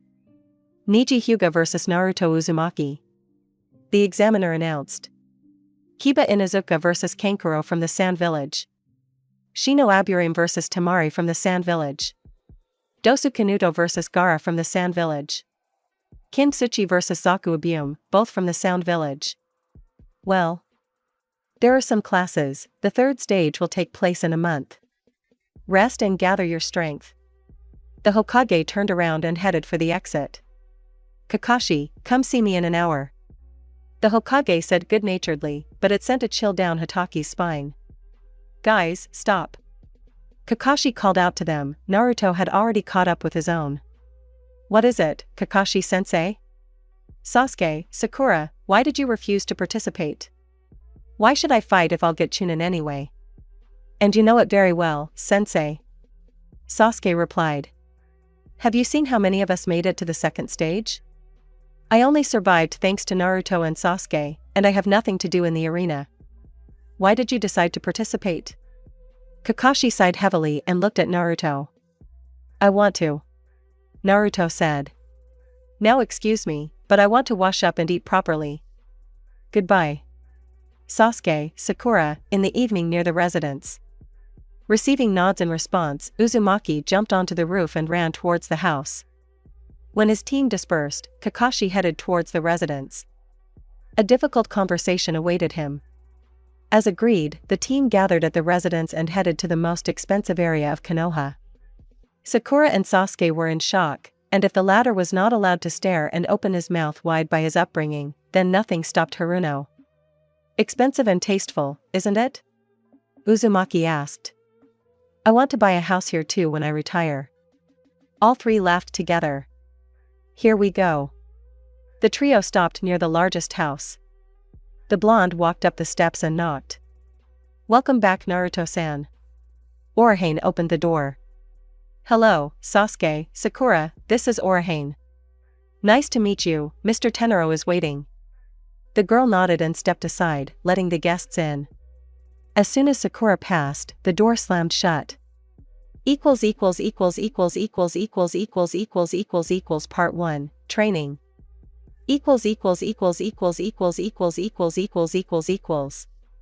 Orihane led the genin to the largest and most luxurious door in the house. Behind it, muffled voices and light music could be heard. I don't remember this door. Uzumaki looked at the maid. There's still a lot you don't know. The girl smiled and opened the door. Come in and have a nice rest. Bowing, she closed the door. The room was impressive in size. A bunch of different people, each of whom was dressed more luxuriously than his neighbor. Waiters flitted between the guests offering food and drinks. In the right corner there was a stage where musicians were playing. Having gotten used to the noise, the guy slowly began to look around and noticed something strange. Naruto, what kind of guy is this? He pointed to the man sitting nearby. He's got a powerful illusion on him. Oh, don't worry, these are my personal guards. Tenro cleared his throat. Anything can happen, I don't really like troublemakers. Let's go to my office, Kori, keep watch. Uzumaki said into the void. Let's go. Walking behind Uzumaki, the boys were silent. They walked along a corridor that Naruto did not remember. Although at one time he climbed this house up and down. Sasuke and Sakura walked silently, occasionally glancing at the man. Real power and strength emanated from him. And if Sasuke had previously considered the Hokage and his father strong, then looking at Uzumaki he realized that he was stronger. Sasuke, do you think he is stronger than the first Hokage? Sakura asked quietly. No, not stronger, but I could have given him a good beating, Uzumaki said without turning around, and the three genin felt a chill down their spines. He's a real monster, Sakura muttered. Come in. Tenaro opened the door that appeared out of nowhere. There were 3 more people in the office. A richly dressed man, the genin recognized him as the feudal lord. Behind him stood a shinobi in thick black armor, with an unusual helmet. The third and last was Erida. She smiled warmly at the 3. Sit down. Uzumaki pointed to one of the sofas. The guys obediently sat down and silence reigned. Okay, we can remain silent for a long time, but let's talk about business. Naruto, I admired your actions in the forest. Opposing Orochimaru and destroying his henchmen is worth a lot. My respect. Tenaro bowed his head slightly. He went against Orochimaru? The daimyo exclaimed, then cleared his throat and allowed Uzumaki to continue. Yes, but let's not talk about that. Your training will begin tomorrow and will last for a month. You, Sakura, will go to Erida. The 2 of you will train personally under my command. Keep the money for yourself, your training has been paid for. He nodded at the feudal lord. Now it's his turn. Thank you, Mr. Tenaro. The daimyo stood up and walked to the window. The bodyguard appeared next to him like a shadow. Thanks to counterintelligence and personally Danzo Shimura, we learned that at the last stage of the Chunin exam there will be an attack by the Sand Village. They will bring the Jinchuriki with them. Your task will be to seal the bijou and hand it over to the Hokage. Although, if you bring the Jinchuriki, it will be a plus for you. But why don't you warn Hiruzen about this? Naruto, who had been silent until then, asked. Hiruzen Sarutobi will be killed on this day, the feudal lord said harshly. And Tsunade Seiju will become the new Hokage. The guys were a little shocked. Yes, there is nothing to love about Hiruzen, but murder. And who will kill him? Hiruzen is quite strong, and he has a personal guard of the best ANBU. The blonde grinned. Naruto-kun, don't bother your head with this, your task is to capture the bijou or its Jinchuriki. Now allow me to take my leave, I was planning to rest this evening. Good luck on the exam Naruto-kun, I have big plans for you. The bodyguard opened the door and slipped like a shadow after the feudal lord. What did he mean? There's a lot of money at stake on you, a lot. Okay, rest, tomorrow's a tough day. Uzumaki disappeared in a crimson flash without saying goodbye. Technique of the 4th. The genins shouted in 3 voices. Yes, she is, and now follow me. We need to get you equipped before training. The next morning was cool. Sakura was shivering and pressing herself against Uchiha, who didn't really resist. But Uzumaki stood motionless, his eyes closed. Well, did you feel me? Alas, no, Uzumaki exhaled and, opening his eyes, stretched. Tenaro jumped to the ground. Well, today we will train your control, after that we will check your predisposition to the elements. Uzumaki sat in the lotus position. Now pick a leaf and come to me, exposing your stomachs.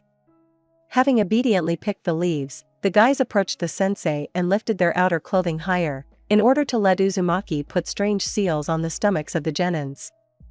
My chakra, they shouted in unison. I have reset your control. Now you have a seething stream of chakra. Guys, as soon as you learn to control this stream, I will be able to confidently call you Jonin, rank A. And you, Sakura, can confidently count on being an Irionin of rank S. But all this with a commitment of 200%. And now stick the leaves to your forehead and try to hold it for 10 seconds, using chakra in a prone position. Let's go. Tenaro clapped his hands. A couple of hours later, the boys were doing push-ups. During these 2 hours, Sakura held the leaf the longest, 2 seconds. After another 4 hours, the boys were lying around with clogged arms.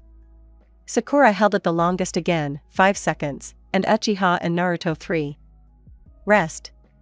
20 minutes and all over again, Uzumaki shouted, sipping a cocktail in the shade of a tree. 20 minutes passed like 3 seconds. Tenaro made the task more difficult by putting them on the water. After 2 hours, no one could stand on the water surface, and the training was eventually over. After feeding and drying the trio, Tenaro sent them home and gave them 2 days off so their chakra channels could rest. He decided to take the test for predisposition to the elements in a week. After 2 days, the boys' training began to bear fruit. Naruto and Sasuke, with difficulty, summoned clones. Uzumaki 10, Uchiha 2. After that, things went better. On land the boys easily held the leaves, 15, 17 and 27 seconds. Sakura decided for herself that she would become a first-class melee nin and surpass Tsunade. But on the water, the boys lasted less. 2 seconds for Naruto, 5 for Uchiha and 7 for Sakura. During the break, Sakura asked the question that interested everyone. Tenaro-sensei, how long can you stand? 43 minutes, but my chakra capacity is only half of Naruto's.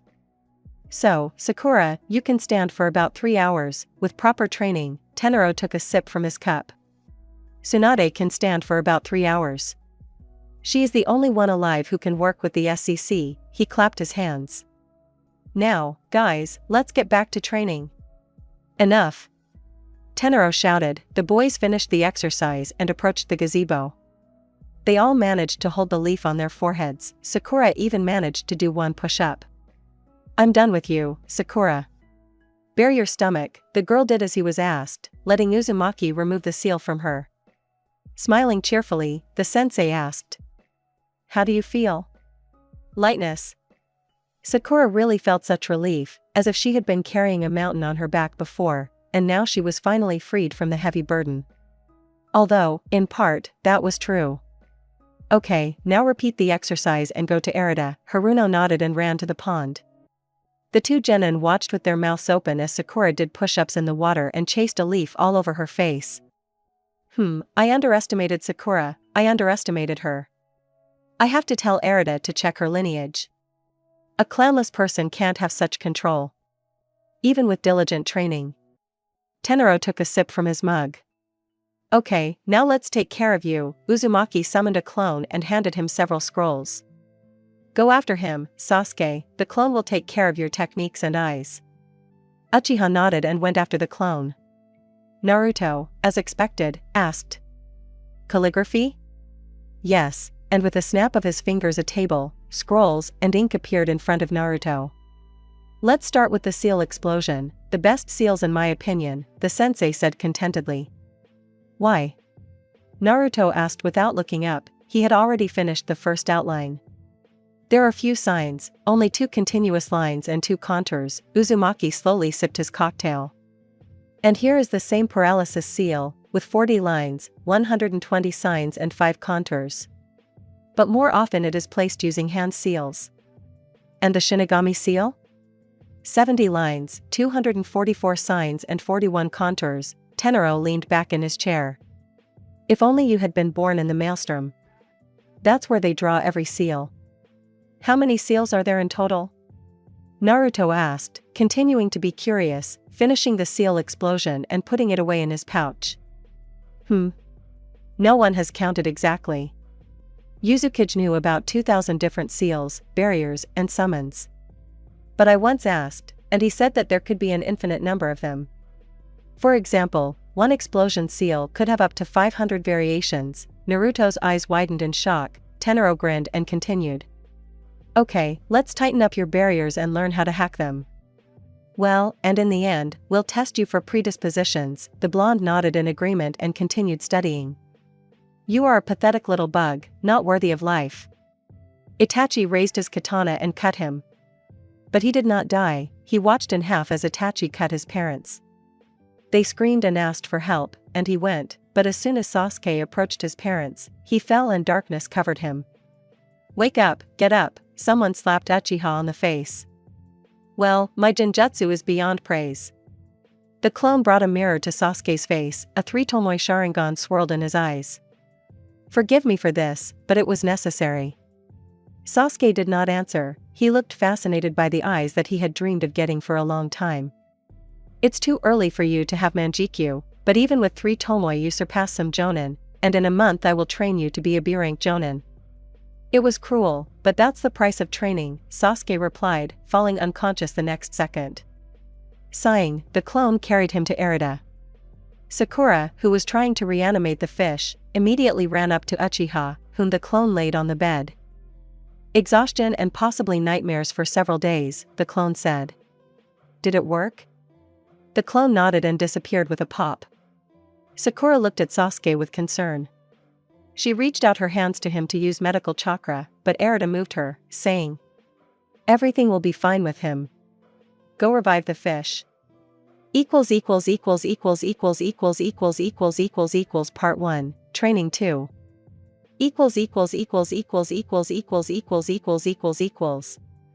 It's crooked, redraw it. Tenaro carefully watched the blonde's hands. Enough. I'm drawing for the 1000th time already. Even if you're a millionth, you'll never become a master with that attitude. Tenaro sighed. Okay, I'll show you again. Uzumaki took the brush and took out a new scroll. The lines should be thinner, and you're pressing on the brush, and you're releasing a lot of chakra. While saying this, Tenaro looked into Naruto's eyes. It's done. Will suppression seal? Try it, once you've done it, we'll do wind techniques. Okay, unlike Uzumaki, the blonde closely watched his movements. Sasuke was practicing fire techniques with Tenaro clones. A week had passed since the awakening of the third Tomo Sharingan. Erida said that training could only begin in 2 weeks. Therefore, now he was focusing on elemental techniques. Tenaro said that he could have awakened the Sharingan before, but something was stopping him. Tenaro's Genjutsu removed all restrictions, and the accumulated energy rushed into the brain, causing the Uchiha to pass out. Dodging the water technique, Uchiha sent 3 large fireballs at the clone. The clone calmly dodged, but Sasuke did not give up and used the technique learned from the scroll. Raitun, ball lightning. A cloud of plasma flew from his hand and the unexpected clone showed off a hole in his chest a second later. Tenaro always filled his clones to capacity and strengthened their fuin. So it was hard to destroy them. Although they hadn't been brought to such injuries, the clone looked surprised and dispersed, and Sasuke fainted. Chakra dosage is the most important thing for a Rainin. Yes, brains and control are also important, but dosage is the main thing. Erida took a sip from her mug. Even if you had filigree control, if you add too much chakra, that's it, a corpse or a cripple. Yes, sensei. Sakura shouted, and slowed down. Before that, the hole in the test subject's stomach began to heal, and did not become larger as in the beginning. Finish up and let's move on to theory. Good. Having healed the wound, Sakura began to wrap the bandages. Get well soon. Having bowed, the girl left the room. Homework: make a table of compatibility of rank B medicinal herbs. Review anatomy and study the scroll about the chakra scalpel. Okay, Sakura diligently scribbled the assignment in her notebook. Erita-san. One of Uzumaki's henchmen flew into the room. There's an Uchiha there, unconscious. It seems like he's chakra depleted and something's wrong with his arm. Let's go. Sakura, follow me. Yes. Haruno followed Sensei. Before, she would have run as fast as she could, throwing people around. But Erita knocked all that nonsense out of her head. An Irainan must always be cool-headed. Sakura, become an assistant. She put on her uniform on the go. What's your condition? Moderate severity. Another woman was hovering around the Uchiha. Chakra channel ruptures. Bad, but not critical. Sakura, support, Kisani prepare bottle 6B, 8C, and 1A. Uzumaki put her hands on the table on which Uchiha was lying. The table lit up, Erita's hands were surrounded by a green glow, and then sharpened slightly. 2 pairs of glasses. Kisani put the glasses on Erita and gave the second to Sakura. Having put them on, the girl began to see the Kirakuki eye of everyone in the room. Look carefully, their restoration is the most difficult in Irian Jutsu. The operation lasted 13 hours, Sakura was squeezed like a lemon, she held on for the last hours by sheer stubbornness. Her eyes itched and turned red from the strain, her legs felt like they were made of lead, and her arms were made of the same. Erita was carried out of the room as soon as she took her fingers out of Sasuke's hand. Sakura soldered Uchiha's chakra channels a couple of times, while Uzumaki dealt with the vessels and capillaries. Of course, these were the largest channels, and the chance of finishing them off was minimal, but for the first time, this was enough. Having reached the room where they were placed, she saw Naruto sleeping. It seemed like everyone had a hard day today. Without undressing, she lay down on the neighboring bed and fell asleep. Root Dungeons. Danzo was sorting through the reports. He had a hard month. First, the Uchiha and Jinchuriki had disappeared somewhere. He wanted to raise the entire route on alert, but a note from Tenro calmed him down. Yes, he didn't like this man, but he understood that he could grind him into dust and even all the Sharingans wouldn't help. And he supplied the route regularly. Then Hiruzen came running at him and brainwashed him about Orochimaru, even though it was his ANBU that patrolled the forest and the academy, not Root. And then he brainwashed Konoha's barrier department. But at least something warmed the soul of the head of counterintelligence. Uchiha refused to participate, and he knows that he can get what he wants anyway. Hiruzen lost authority, and a solid amount of money bet on Uchiha. But Shimura himself bet on Uzumaki, and God forbid the bookmaker kicks the bucket. Shadow, what's the status of the invasion? The forces of Sand and Sound are concentrating their forces on the village. They are doing it very carefully, even ANBU are not aware of it. Okay, as soon as all the strong Jounin are in place, destroy them. Leave the small stuff. You're free. Root disappeared without a sound. Crow. Danzo-sama? Your squad is heading to Suna. The task is to remove all the elders and destroy the top. Replace everyone with our people. Time to complete? A month. The rootstock has disappeared. Well, I might as well visit the Hokage. A passage opened in the wall, and as soon as Shimura entered, it closed. Erida and Tenro were sitting in the dining room. Although the girl had slept well, her eyes were red and her hands were shaking a little. Forgive me, I should have kept a better eye on him. It's okay, everything is fine. But Sakura saw how to work with chakra channels. Naruto is also a good guy, his seals are already of average quality, and B-rank barriers will be ready in 2 hours, but with the installation he can handle C-rank. We learned the primary wind techniques. In general, we worked productively. Uzumaki took a sip from his mug. And Uchiha is a good guy. How is he? It's fine, in a week you'll be as fit as a fiddle. It's a pity we didn't have time to work with the Sharingan, but there will still be time. Will you take care of Naruto now? Yes, we'll practice seals and techniques. I think we'll finish by the exam. Good. The girl took a sip. Okay, I'll go check on Uchiha, then I'll train with Sakura. Certainly. Sasuke read the scroll, his hand itched and itched terribly. He had already been scolded and his brains were rinsed, but it was not this that upset him, but the fact that his training was over. But he was given scrolls to study. Sasuke, how are you? Naruto and Sakura entered the room. Uzumaki was carrying bags, Haruno brought flowers. Fine, what did you bring? He put the scroll aside and looked closely at the packages. Tomatoes, food and alcohol, everything you need for a small party. Naruto handed the bag of tomatoes to Sasuke and started to take out the food and alcohol. You are the best. Sasuke took out a tomato, Naruto poured sake. Let's drink to ours. And to your victory. 3 cups clinked. Part 1, Stage 3.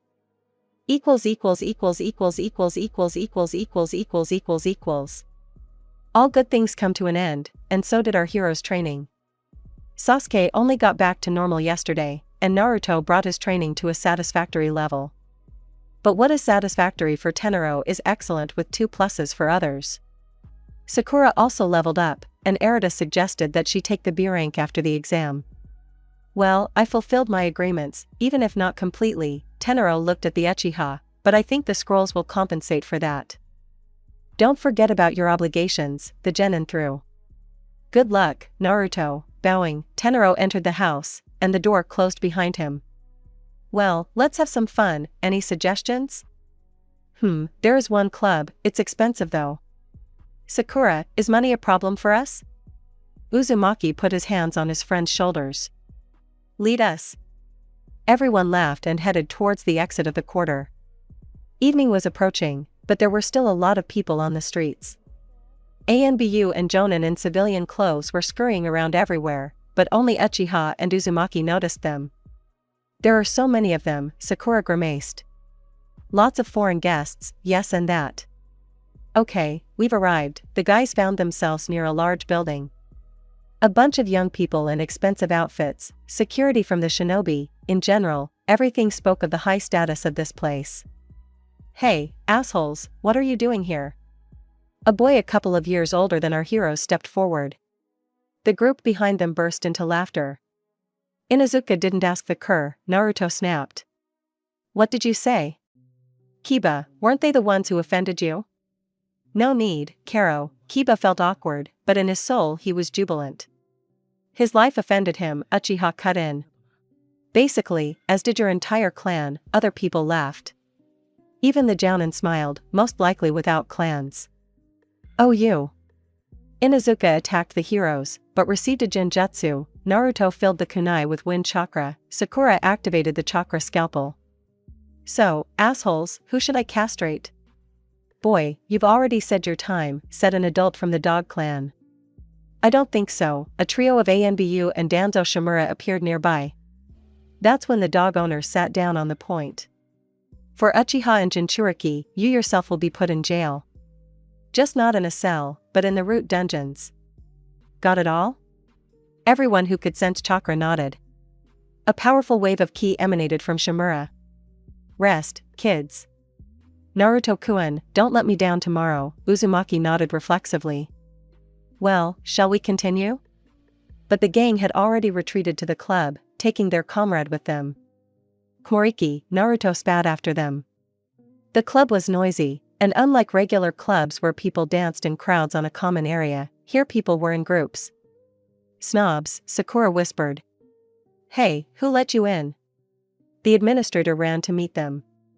DIP table, hookah, for bottles of sake and snacks. Naruto shoved a large pack into the man's pocket and then patted him on the cheek. And quickly. Of course, let's go. The man immediately became kinder and led them to a table upstairs. Your order will be brought in 2 minutes. You're free, Naruto said, throwing his feet on a chair from another table in the hostess's direction. The man immediately retreated. Money solves everything. Yeah, being rich is cool after all. Sasuke did the same as Naruto. Guys, you are real kings, Sakura smiled. And you are our queen, the boys said in unison.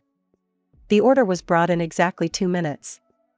Naruto immediately liked the cute waitress, and he put a few bills in her pocket. The girl smiled and, wishing them a good evening, went to other tables. Future ladies' man, Sakura had already filled the bowls. The floor is yours. Huh? Uzumaki looked up from lighting his hookah. Well, what can I say? Good luck to me. The clink of cups dissolved in the noise of the music. The evening turned into night. Naruto was already tipsy. Although shinobi are many times stronger than civilians, even they have a limit. Sakura and Sasuke did not drink as much as he did. Now they were happily dancing on the dance floor. Uzumaki, having drank another portion, continued to blow the hookah.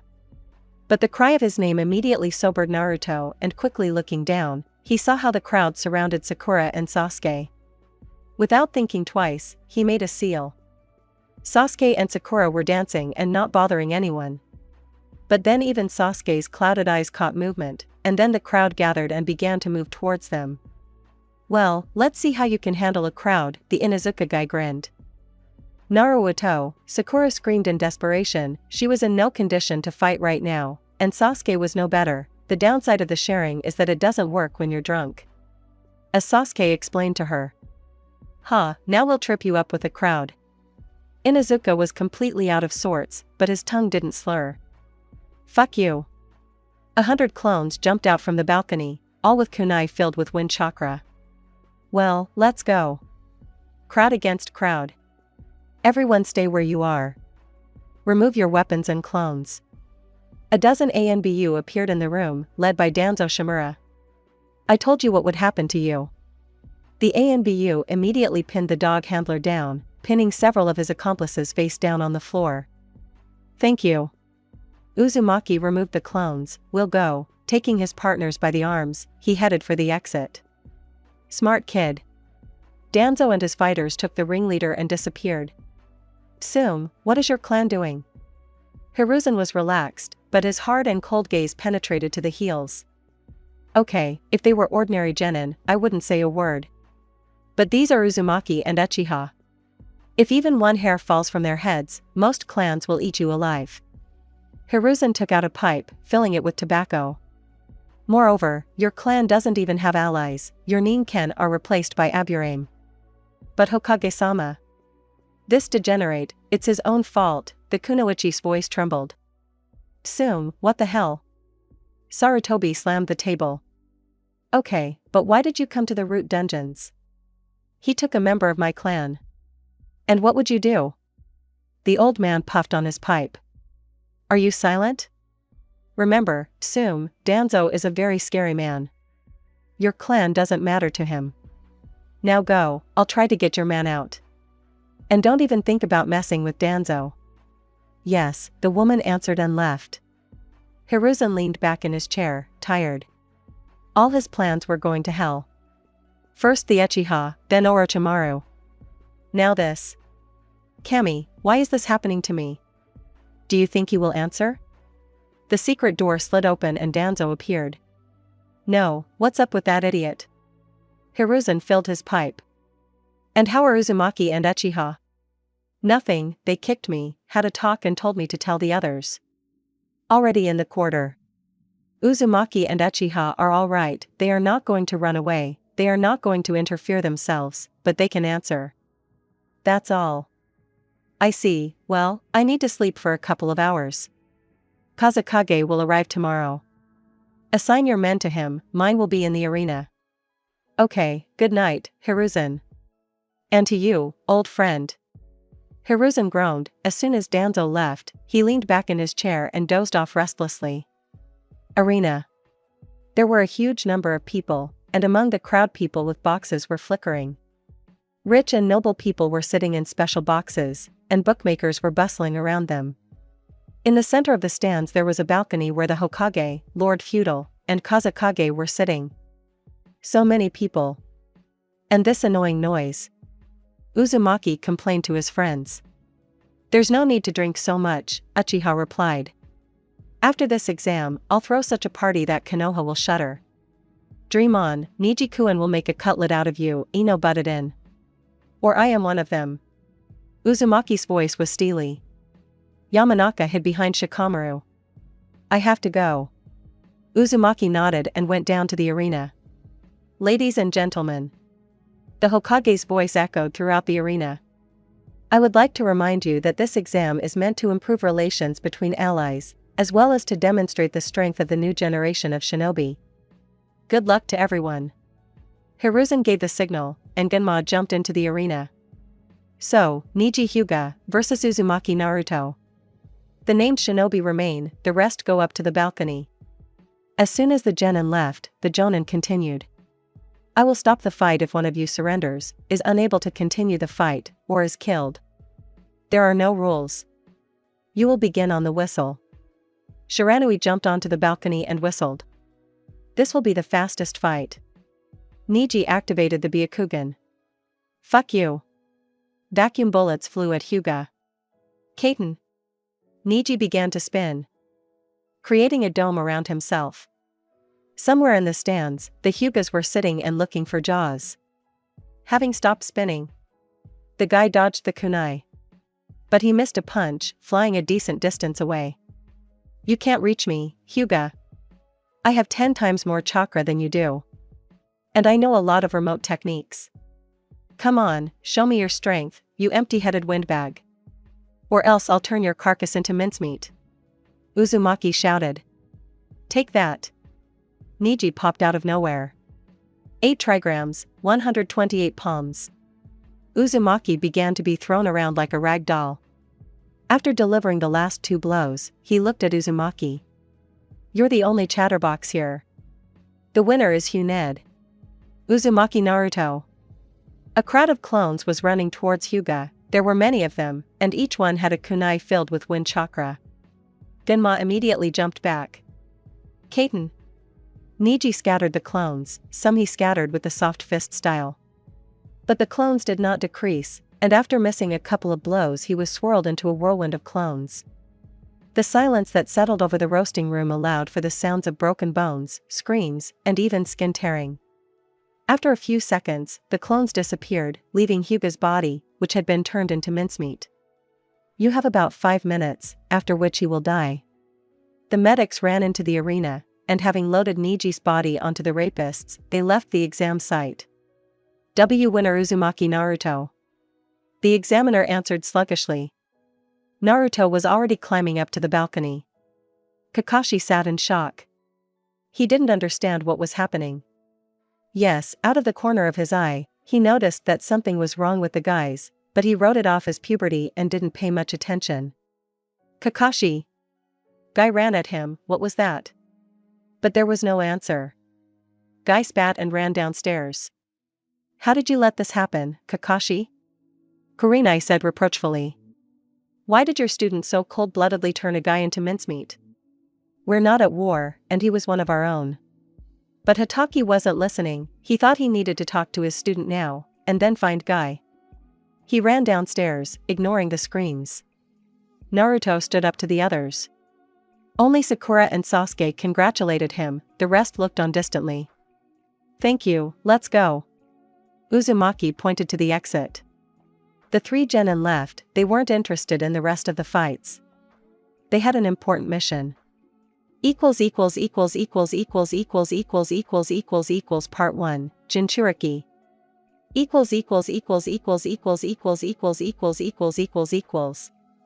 At the exit, Danzo was already waiting for them with 5 fighters. These 5 will chase the Jinchuriki into the forest. He nodded at the ANBU.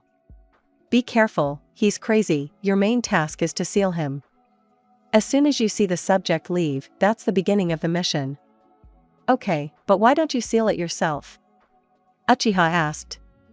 I will answer. Shimura covered his visible eye. This is your test of loyalty. Danzo grinned, prove your loyalty to me and I will open all doors for you.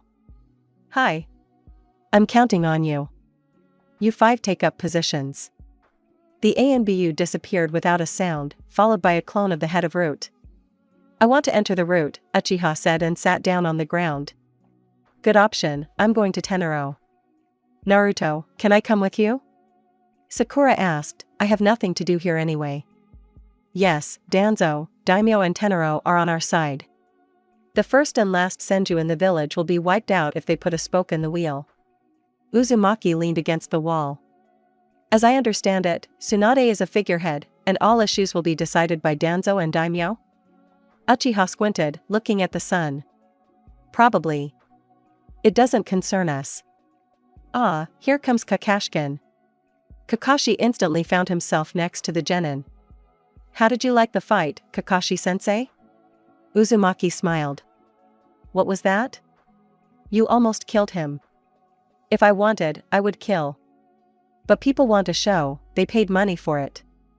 And I gave them this show. And it is not for you to read morals to me. I am a shinobi, and he is my opponent, there are 2 options. Either he kills me or I kill him. These are not the times. Kakashi barked. What kind of? Uzumaki looked into Kakashi's eyes. And if it was a genin from another village, you wouldn't even scratch yourself. You're afraid of being judged, Guy, and most jonin are now looking askance, am I right? Kakashi's face sank, the blonde read it. No, that's not how I raised you.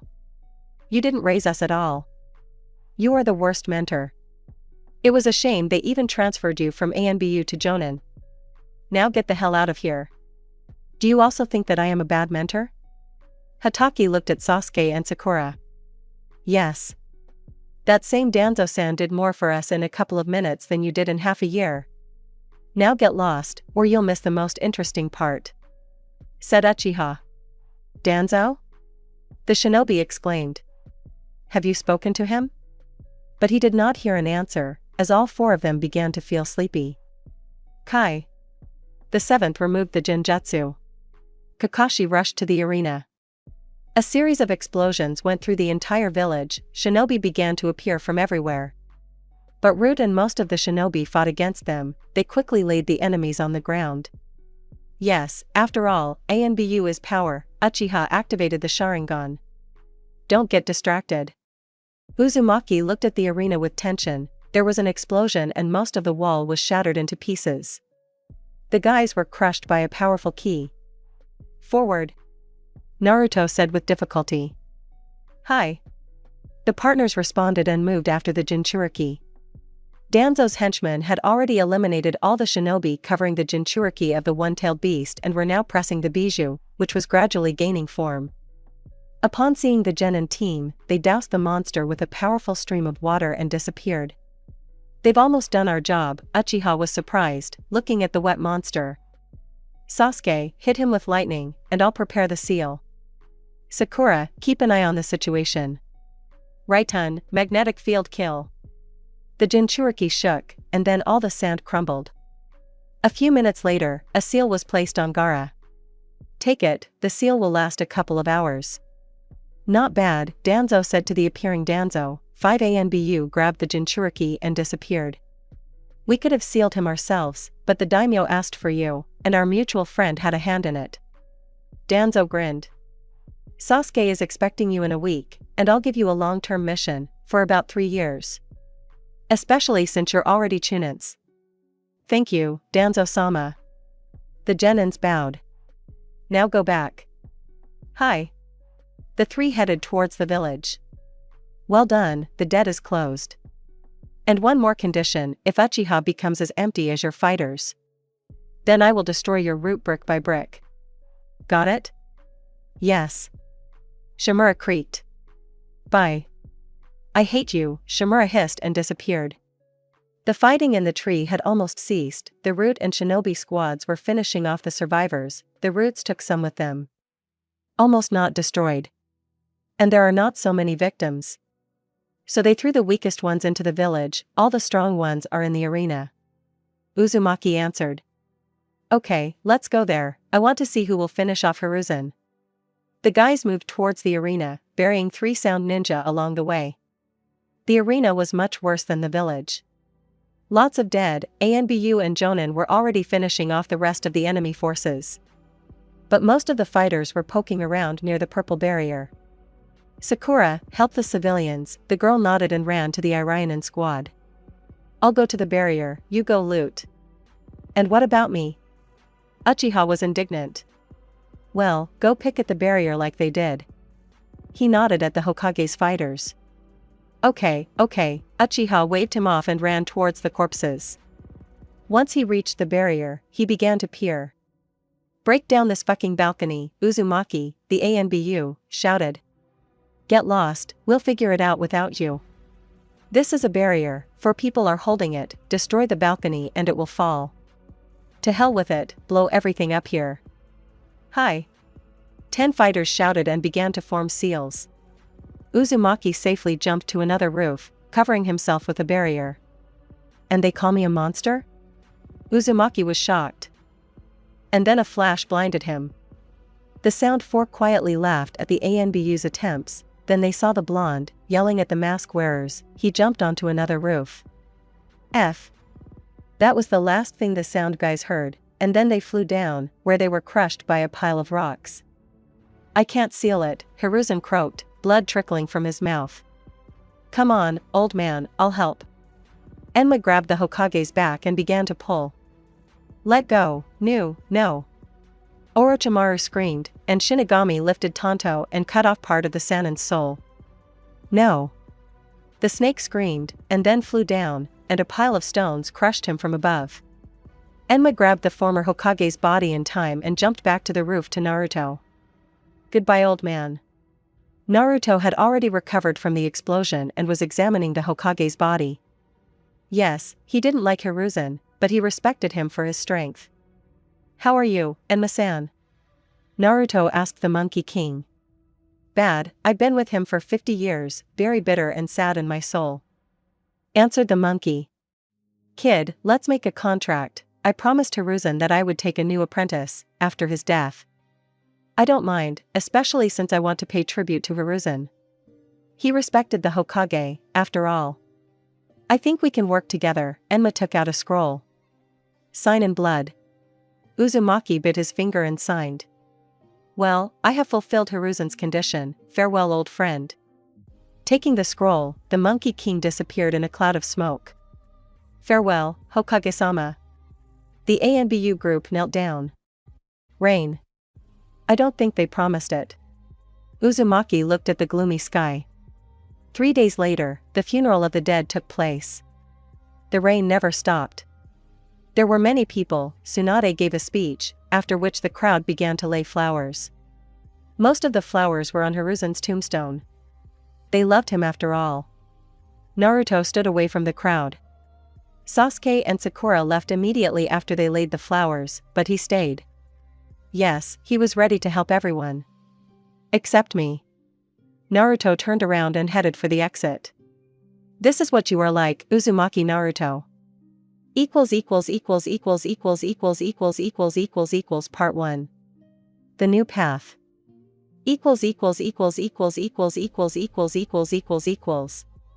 The sun was rising over the village, flooding the streets with light. There weren't many people, mostly merchants opening shops, shinobi returning from missions or leaving for them. There were almost no traces of the attack. The ANBU were not eating their bread for nothing. Why did we have to get up so early? Sakura asked sleepily, snuggling up to the Uchiha. Tsunade